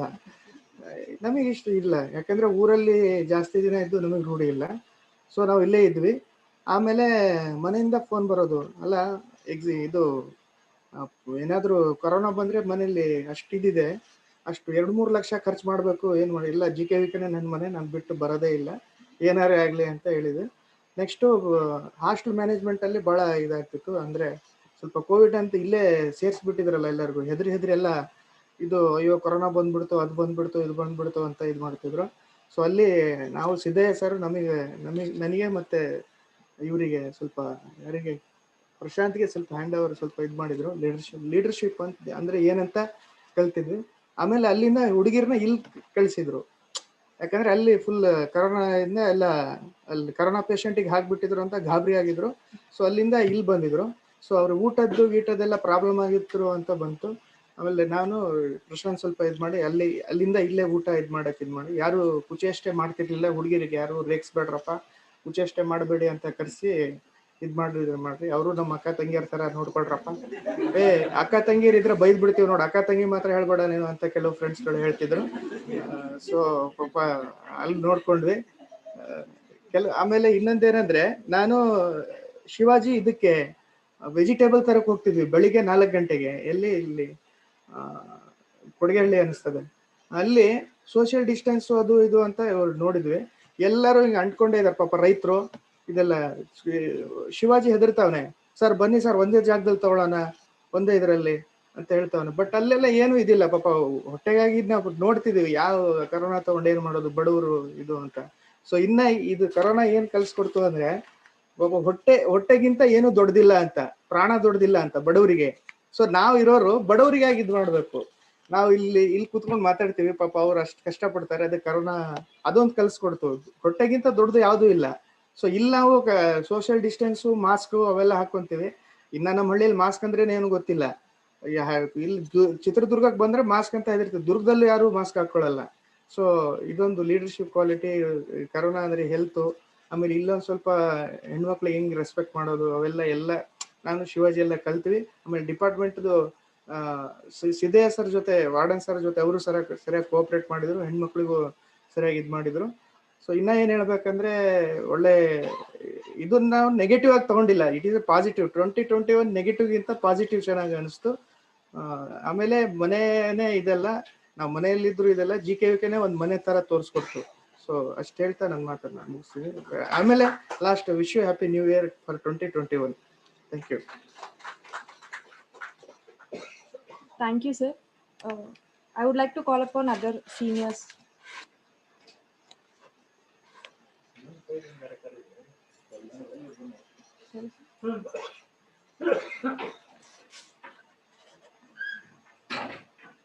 ನೀವೇ ನೆಕ್ಸ್ಟ್ ಓವರ್ಟೇಕ್ ಮಾಡೋದು. ಫಸ್ಟ್ ಇಯರ್ ಅಡ್ಮಿಷನ್ ಮಾಡಿ 160 girls 120 boys.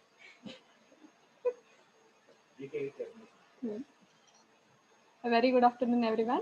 I wish you a very happy new year 2021. Actually, first semester we were joined to second semester ಅವಾಗ ತಾನೇ ಜಾಯ್ನ್ ಆಗಿದ್ವಿ. ಗಣೇಶ್ ಮಿತ್ರ ಸರ್ದ ಲಾಸ್ಟ್ ಎಕ್ಸಾಮ್ ಇತ್ತು. ಮೀನ್ಸ್ ನಾಳೆ ಹೋಗ್ಬೇಕು ಕೊರೋನಾ ಹಾಲಿಡೇಸ್ಗೆ ಅಂತ ಹಿಂದಿನ ದಿನ. After that we have written the exam. I am the happiest person, ಯಾಕಂದರೆ home ಸಿಕ್ ನನಗೆ ಮನೆಗೆ ಹೋಗೋದೇ ಕಾಯ್ತಿರ್ತಿದ್ದೆ. 15 days ಹಾಲಿಡೇಸ್ ಮನೆಗೆ ಹೋಗಿ ಅಂತ ಹೇಳಿದ್ರು. ಫುಲ್ ಖುಷಿಯಾಗಿ ಮನೆಗೆ ಹೋದ್ವಿ. 15 days ಆಯಿತು, ಮನೇಲಿ ಖುಷಿಯಾಗಿ ಇದ್ವಿ ವಿತ್ ಆಲ್ ಮೈ ರಿಲೇಟಿವ್ಸ್. ಎಲ್ಲರೂ ಬಂದರು, relatives, friends, family. We enjoyed a lot. But after 15 days we have face the real difficulties. Means ಎಲ್ಲರೂ ಆಲ್ಮೋಸ್ಟ್ ರೈತರೇ ಇರೋದು, ನಾನು ಅಲ್ಲಿಂದನೇ ಬಂದಿರೋದು. ಅವರಿಗೆ ಸೋಷಿಯಲ್ ಡಿಸ್ಟೆನ್ಸಿಂಗು, ಮಾಸ್ಕು, ಕೋವಿಡ್ ಬಗ್ಗೆ ಯಾವ ಚಿಂತೆನೂ ಇರಲಿಲ್ಲ. ಬಟ್ ಅವ್ರು ಬೆಳೆದಿದ್ದ ಪ್ರಾಡಕ್ಟ್ಸ್ನ ಹೆಂಗೆ ಸೇಲ್ ಮಾಡಬೇಕು ಅನ್ನೋದೇ ದೊಡ್ಡ ಚಿಂತೆ ಆಗಿತ್ತು. ಎಷ್ಟೊಂದನ್ನು ಸೇಲ್ ಮಾಡಿದ್ರು, ಬಟ್ ಆದರೆ ಅವ್ರಿಗೆ ರೆಮ್ಯುನರೇಟಿವ್ ಪ್ರೈಸಸ್ ಸಿಗ್ತಿರ್ಲಿಲ್ಲ. ಸೊ ಎಷ್ಟು ಫಾರ್ಮರ್ಸ್ ರಿಯಲ್ ಡಿಫಿಕಲ್ಟೀಸ್ ಸಿಚುಯೇಷನ್ಸ್ ಹೆಂಗಿರುತ್ತೆ ಅಂತ ಲೈಫಲ್ಲಿ after Covid only we have came to know about that problems. And we have tried to overcome the problems there itself during that period. We have learned so many things and we understand the real situations, what it happens if it is not normal. So it has taught a very good lesson in your life.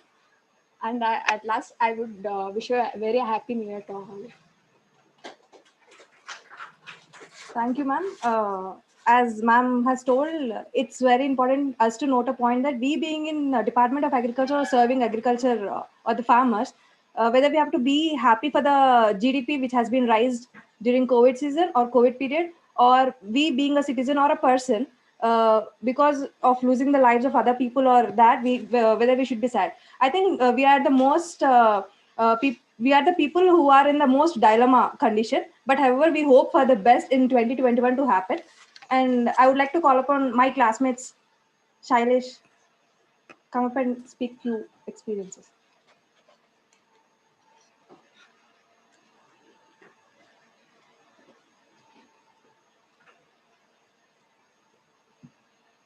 ಎಲ್ಲರಿಗೂ ಹೊಸ ವರ್ಷ ಶುಭಾಶಯಗಳು. ಯಾಕಂತೇಳಿದ್ರೆ ನಾನು ಈಗ corona ಬಂದ ಕೂಡಲೇ ಮನೆಯಿಂದ phone ಬಂದ್ಬಿಡ್ತು, ಲಾಕ್ಡೌನ್ ಆಗಿದೆ, ಮನೆಗೆ ಬಂದ್ಬಿಡು ಅಂತ. ನಾನು ಬರಲ್ಲ, ಯಾಕೆ ಬರಬೇಕು ಅಂತ. ಇಲ್ಲ ಬೆಂಗಳೂರಿದೆ ಸುದ್ದಿ, ಟಿವಿಲಿ ಅಷ್ಟೇ, ಬೆಂಗಳೂರು ಅಲ್ಲಿಂದ ಬಂದ್ರು ಇಲ್ಲಿಂದ ಬಂದು ಬೆಂಗಳೂರಿದೆ ಸುದ್ದಿ. ಇಲ್ಲ ನಾವು ಕಾರ್ ಮಾಡ್ಕೊಂಡೇ ಬರ್ತೀವಿ, ನೀವು ಕರ್ಕೊಂಡು ಹೋಗುತ್ತಾ, ಹಂಗೆ ಹಿಂಗೆ ಏನೋ ಅಂತ. ಬೇಡ, ನಾನು ಬಸ್ಸಲ್ಲಿ ಬರ್ತೀನಿ. ಬಸ್ಸಲ್ಲಿ ಹೋದೆ ಮನೆಗೆ ಹೋದ್ಕೊಳ್ಳೆ ಒಂದು ವಾರ, ಒಂದು 15 ದಿನ ತುಂಬ ಚೆನ್ನಾಗಿದ್ವಿ ಮನೇಲಿ. ಎಲ್ಗೂ ಹೊರಗೆ ಹೋಗ್ತಿರ್ಲಿಲ್ಲ, ಏನೂ ಇಲ್ಲ. ಆಮೇಲೆ ನಮಗೆ ಗೊತ್ತಾಗಿತ್ತು, ಫುಲ್ ಬೇಜಾರಾಗಿ ಶುರು ಆಯಿತು. ಆಮೇಲೆ ಒಂದು ಮಂತ್ ಆದಮೇಲೆ ಆನ್ಲೈನ್ ಕ್ಲಾಸಸ್ ಸ್ಟಾರ್ಟ್ ಆಯಿತು. ಇಡೀ ದಿನ ಮೊಬೈಲ್ ಇಟ್ಕೊಂಡು ಕೂತ್ಕೊಳ್ಳೋದು. ಮನೆಯಲ್ಲಿ ಮತ್ತೊಂಥರ ಟೆನ್ಷನ್, ಏನು ಇಡೀ ದಿನ ಮೊಬೈಲ್ ಇಟ್ಕೊಂಡೇ ಕೂತ್ಕೊತಾನೆ ಇವನು. ಹೇಳಿದ್ರೆ ಇಲ್ಲ ಆನ್ಲೈನ್ ಕ್ಲಾಸ್ ಅಂತ ಹೇಳ್ತೀನಿ ನಾನು. ಏನು ಮಾಡ್ತಾನೆ ಅಂತ ಗೊತ್ತಿಲ್ಲ. ಈ ನೆಟ್ವರ್ಕ್ ಇಲ್ಲ ಅಂತ ಅಲ್ಲೆಲ್ಲ ಕೂತ್ಕೊತೀನಿ ನಾನು. ಇವನ್ನೆಲ್ಲ ಮೊಬೈಲ್ ಇಟ್ಕೊಂಡು ಎಲ್ಲೆಲ್ಲ ಹೋಗ್ತಾನೆ ಇವನು ಅಂತ. ಆಮೇಲೆ ಅದು ಬೇಜಾರಾಯ್ತು ನಮಗೆ. ಅದಾದ್ಮೇಲೆ ಲಾಕ್ಡೌನ್ ಓಪನ್ ಆಯಿತು. ಡೈಲಿ ಸಂಜೆ ಕ್ರಿಕೆಟ್ ಆಡಕ್ಕೆ ಹೋಗ್ತಾ ಇದ್ವಿ. 5 ಗಂಟೆ ಆದ ಕೂಡಲೇ ಹೊರಗೆ ಹೋಗ್ಬಿಡೋದು. 8 ಗಂಟೆವರೆಗೆ ಮನೆಗೆ ಬರಲ್ಲ. ಪೊಲೀಸ್ನವರೆಲ್ಲ ಸುತ್ತಾಡ್ತಿರ್ತಾರೆ. ಇವ್ರು ನೋಡಿದ್ರೆ ಎಲ್ಲೂ ಇಲ್ಲ. ಮನೇಲಿ ಅದನ್ನು ಹುಡ್ಕಾಡ್ತಾರೆ, ಫೋನ್ ಮಾಡ್ತಾರೆ. ಇಲ್ಲ ನಾವೆಲ್ಲ ಒಂದಿನ ನಾವು ಗ್ರೌಂಡಲ್ಲಿ ಆಡ್ತಿದ್ವಿ, ಒಂದು ಕಾಲೇಜ್ ಗ್ರೌಂಡಲ್ಲಿ. ಆ್ಯಕ್ಚುಲಿ ಡೈಲಿ ಆ ಗ್ರೌಂಡಲ್ಲಿ ಆಡ್ತಿದ್ವಿ. ಅಲ್ಲಿ ಪೊಲೀಸ್ನವ್ರಿಗೆ ಇದಕ್ಕೆ ಹಾಕಿದ್ರು, ಏನು ಕ್ವಾರಂಟೈನ್ಗೆ ಹಾಕಿದ್ರು. ಆ ಗ್ರೌಂಡ್ ಚೇಂಜ್ ಮಾಡಿದ್ವಿ, ಇನ್ನೊಂದು ಇದಕ್ಕೆ ಹೋದ್ವಿ. ಅಲ್ಲಿಗೆ ನೋಡಿದ್ರೆ ಅಲ್ಲೂ ಪೊಲೀಸ್ನವ್ರು ಬಂದರು. ಅದಾದ್ಮೇಲೆ ಎಲ್ಲ ಸ್ಟಾಪ್ ಮಾಡಿದ್ವಿ. ಡೈಲಿ ವಾಕಿಂಗ್ ಹೋಗ್ತಾ ಇದ್ವಿ. ಸುಮ್ಮನೆ ಯಾವ್ದಾವ್ದು ರೋಡ್ ಇದೆ, ಅದು ಹೊಸ ರೋಡನ್ನೆಲ್ಲ ಇದು ಮಾಡ್ಕೊಂಡು ವಾಕಿಂಗ್ ಹೋಗ್ತಾ ಇದ್ವಿ ನಾವು. 5 ಗಂಟೆಗೆ ಹೊರಟ್ರೆ ಒಂದು 8-10 ಕಿಲೋಮೀಟರ್ ವಾಕಿಂಗ್ ಮಾಡಿ ಒಂದು ರೌಂಡ್ ಹಾಕ್ಬಿಟ್ಟು ಮನೆಗೆ ಬರ್ತಾ ಇದ್ವಿ. ಅದಾದ್ಮೇಲೆ ಅವತ್ತು ಒಂದೇನೋ ಒಬ್ರು ರೋಡಲ್ಲಿ ನಾವು ಸುಮ್ಮನೆ ನಡ್ಕೊಂಡು ಹೋಗ್ತಿರ್ಬೇಕಾದ್ರೆ ಬಂದು ಬೈದೋದ್ರು ನಮಗೆ. ಯಾವ ಥರ ಎಕ್ಸ್ಪೀರಿಯನ್ಸ್ ಅಂದರೆ ಒಂದು ಹೊಸ ಥರ ಎಕ್ಸ್ಪೀರಿಯನ್ಸ್. ಯಾವ್ದಾವ್ದು ಹೊಸ ರೂಟೆಲ್ಲ ಹೋದ್ವಿ ನಾವು. ಒಳಗಡೆ ಒಂದ್ಸಲ ಹಿಂಗೆ ಫ್ರೆಂಡ್ಸ್ ಎಲ್ಲ ಜೊತೆಗೆ ಹೋಗ್ತಾ ಇದ್ವಿ, ಜೋರ ಮಾತಾಡ್ಕೊಂಡು. ತುಂಬ ಒಳಗಡೆ ಹೋಗಿದ್ವಿ, ಯಾವುದೋ ರೂಟ್ ನಮ್ಗೆ ಗೊತ್ತಿದ್ದ ರೂಟ್ಗೆ. ಅಲ್ಲಿ ನೋಡಿದ್ರೆ ಒಂದು ದೊಡ್ಡ ಗದ್ದೆಯಲ್ಲಿ ಎಲ್ಲ ಕ್ರಿಕೆಟ್ ಹುಡುಗರು ಆಟ ಆಡ್ತಾ ಇದ್ರು. ನಾವು ಜೋರ ಮಾತಾಡಿದ್ ನೋಡಿ ನಮ್ಮನ್ನು ನೋಡ್ಬಿಟ್ಟು ಅವರೆಲ್ಲ ಓಡೋಗ್ಬಿಟ್ರು. ನಮ್ಗೆ ಭಯ ಆಯ್ತು, ಅವ್ರು ಯಾಕೆ ಓಡೋಗ್ತಿದ್ದಾರೆ. ಆಮೇಲೆ ನೋಡಿದ್ರೆ ಅವ್ರು ನಮ್ಮನ್ನು ಪೊಲೀಸ್ನವ್ರು ಅಂತ ಅನ್ಕೊಂಡು ಅವ್ರು ಓಡೋಗ್ಬಿಟ್ರು. ಆಕ್ಚುಲಿ ಪೊಲೀಸ್ನವ್ರು ಇಲ್ಗೂ ಬಂದ್ರಂತ ಅವ್ರು ಓಡೋಗ್ಬಿಟ್ರು. ನಾವು ಅವ್ರು ಓಡೋಗಿದ್ ನೋಡಿ ನಾವು ಎದ್ರಕೊಂಡ್ವಿ. ತುಂಬಾ ತರ ಎಕ್ಸ್ಪೀರಿಯನ್ಸ್ ಆಗಿತ್ತು ನಮ್ಗೆ ಮಾತ್ರ. ಅದೇ ತರ ಆಮೇಲೆ ಯಾವಾಗ ಕಾಲೇಜ್ ಸ್ಟಾರ್ಟ್ ಆಗುತ್ತೆ, ಯಾವಾಗ ಬರೋದಂತ ನಾವು ಕಾಯ್ತಾ ಇದ್ವಿ. ಯಾಕಂತ ಹೇಳಿದ್ರು ಲಾಕ್ಡೌನ್ ಒಂಥರ ಎಲ್ಲರಿಗೂ ಹೋಮ್ ಸಿಕ್ನೆಸ್, ನಾವು ಮನೆಗೆ ಹೋಗ್ಬೇಕಂತ ಕಾಯ್ತಾ ಇರ್ತೀವಿ. ಆದ್ರೆ ಮನೇಲಿ ಹೇಳೋರು, ಇಷ್ಟು ದಿನ ಆಯ್ತಲ್ಲೋ ನೀನ್ ಯಾವ್ದು ಕೆಲ್ಸಕ್ಕೆ ಸೇರಿದ್ರೆ ಚೆನ್ನಾಗಿದ್ ಕಣೋ, 6 ತಿಂಗಳಿಂದ ಮನೇಲಿ ಸುಮ್ಮನೆ ಕೂತಿದ್ಯಾ, ಮೊಬೈಲ್ ಹಿಡ್ಕೊತೀಯ, ಮಲ್ಕೋತೀಯ ಅಂತಾರೆ. ಇಲ್ಲಾಂದ್ರೆ ಆಟ ಆಡಕ್ ಹೋಗ್ತೀಯ ಅಂತಾರೆ. ಆಮೇಲೆ ಈಗ ಕ್ಲಾಸ್ ಸ್ಟಾರ್ಟ್ ಆಗುತ್ತೆ ನ್ಯೂಸ್ ಅಲ್ಲಿ ಒಂದೊಂದ್ ದಿನಕ್ಕೆ ಒಂದೊಂದು ನ್ಯೂಸ್. ನೆಕ್ಸ್ಟ್ ಮಂತ್ ಸ್ಟಾರ್ಟ್ ಆಗುತ್ತೆ ಅಂತ. 3 ಮಂತಿಂದ ಸ್ಟಾರ್ಟ್ ಆಗುತ್ತೆ. ಸ್ಟಾರ್ಟ್ ಆಗ್ಲೇ ಇಲ್ಲ. ಅಂತೂ ಪರ್ಮಿಷನ್ ಕೊಟ್ಟರು, ನಾವು ಬಂದ್ವಿ. ಅದಾದ್ಮೇಲೆ ಮನೇಲಿ ಸ್ವಲ್ಪ ಇವ್ನು ಕಾಲೇಜಿಗೆ ಹೋಗ್ತಾ ಇದ್ದಾನೆ ಎಲ್ಲರಿಗೂ ಹೇಳಕ್ ಶುರು ಮಾಡಿದ್ರು ಮನೇಲಿ. ಹೋದಾಗ ಕಾಲೇಜಿಗೆ ಹೋಗಿದ್ದಾನೆ, ಸ್ಟಾರ್ಟ್ ಆಯ್ತು ಅವನ್ಗೆ ಅಂತ. ಮತ್ತೆ ಲಾಸ್ಟ್ ಅಲ್ಲಿ ಒಂದು ಮಾತು ಹೇಳ್ತೀನಿ. ಈ ನ್ಯೂ ಇಯರ್ ಬಗ್ಗೆ ಒಂದು ಸಣ್ಣ ಇದು. ಯಾಕಂತೇಳಿದ್ರೆ ನಾನು ನಿಮ್ ಎಲ್ಲರಿಗೂ ಹೇಳೋಷ್ಟು ದೊಡ್ಡವನಲ್ಲ, ಆದ್ರೂ ಒಂದ್ಸಲ ಕೌಟಿಲ್ಯ ಮತ್ತೆ ಚಾಣಕ್ಯನ ಮಧ್ಯೆ ಒಂದು ಕಾನ್ವರ್ಸೇಷನ್ ಆಯ್ತಂತೆ. ಸುಮ್ಮನೆ ಏನು ನಡೆದಿಲ್ಲ, ಆದ್ರೂ ಹೇಳ್ತದೆ. ಕೌಟಿಲ್ಯ ಹೇಳ್ತಾನಂತೆ ಚಾಣಕ್ಯನ ಹತ್ರ, ಎಲ್ಲ ಹಣೆ ಬರದಲ್ಲಿ ಬರ್ದಿದ್ರೆ ಪ್ರಯತ್ನ ಪಟ್ಟು ಫಲ ಏನು ಅಂತ. ಅದಕ್ಕೆ ಚಾಣಕ್ಯ ಹೇಳ್ತಾನಂತೆ, ಹಣೆ ಬರಹದಲ್ಲಿ ಪ್ರಯತ್ನ ಪಟ್ಟರೆ ಸಿಗಬಹುದು ಅಂತ ಹಣೆ ಬರದಲ್ಲೇ ಬರ್ದಿದ್ರೆ ಯಾಕೆ ಪ್ರಯತ್ನ ಪಡಬಾರದು ಅಂತ. ಆತರ ಅಲ್ಲ, ನಾನು ಹೈಪೋಥೆಟಿಕಲ್, ನಾನು ಅದಕ್ಕೆ ಮೊದಲೇ ಹೇಳಿದ್ನಲ್ಲ ನಾನು.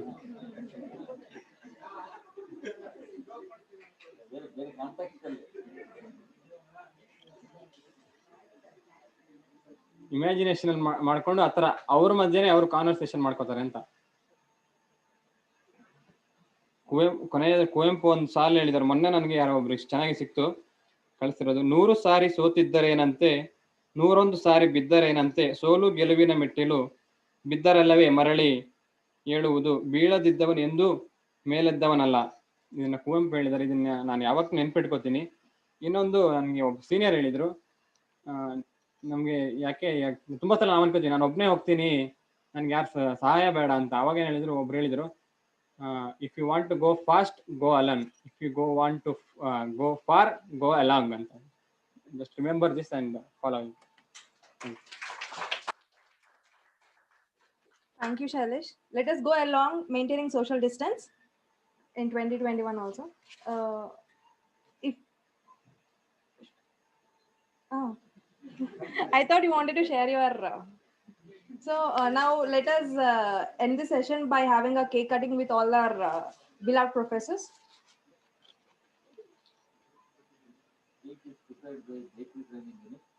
Cake is prepared by Bakery Training Unit, which is at Hebbal. Sponsor.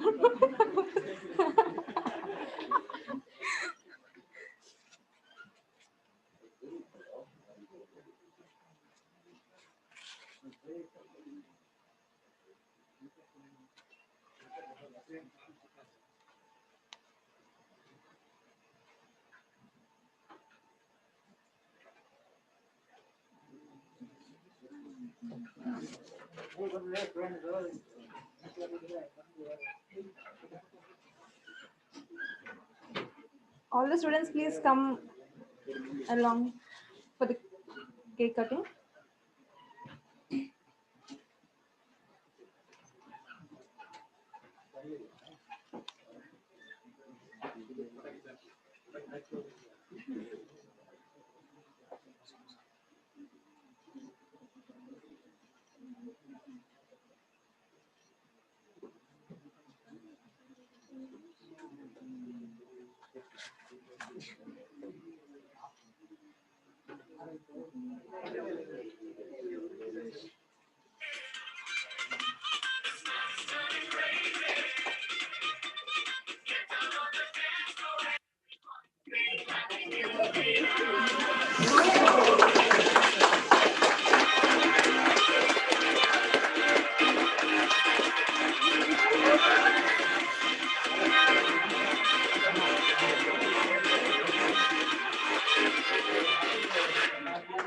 Happy New Year.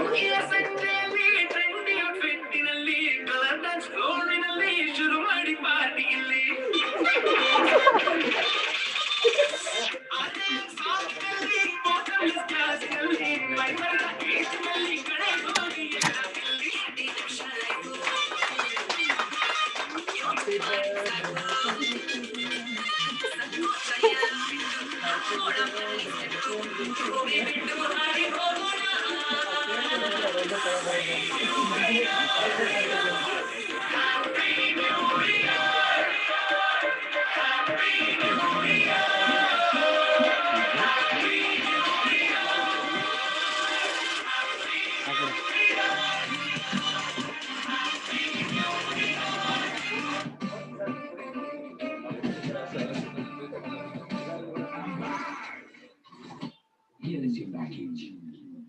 Mr. Samar, let's start the party. ಶುರು ಮಾಡಿ ಹಾಕೋಣ let's have a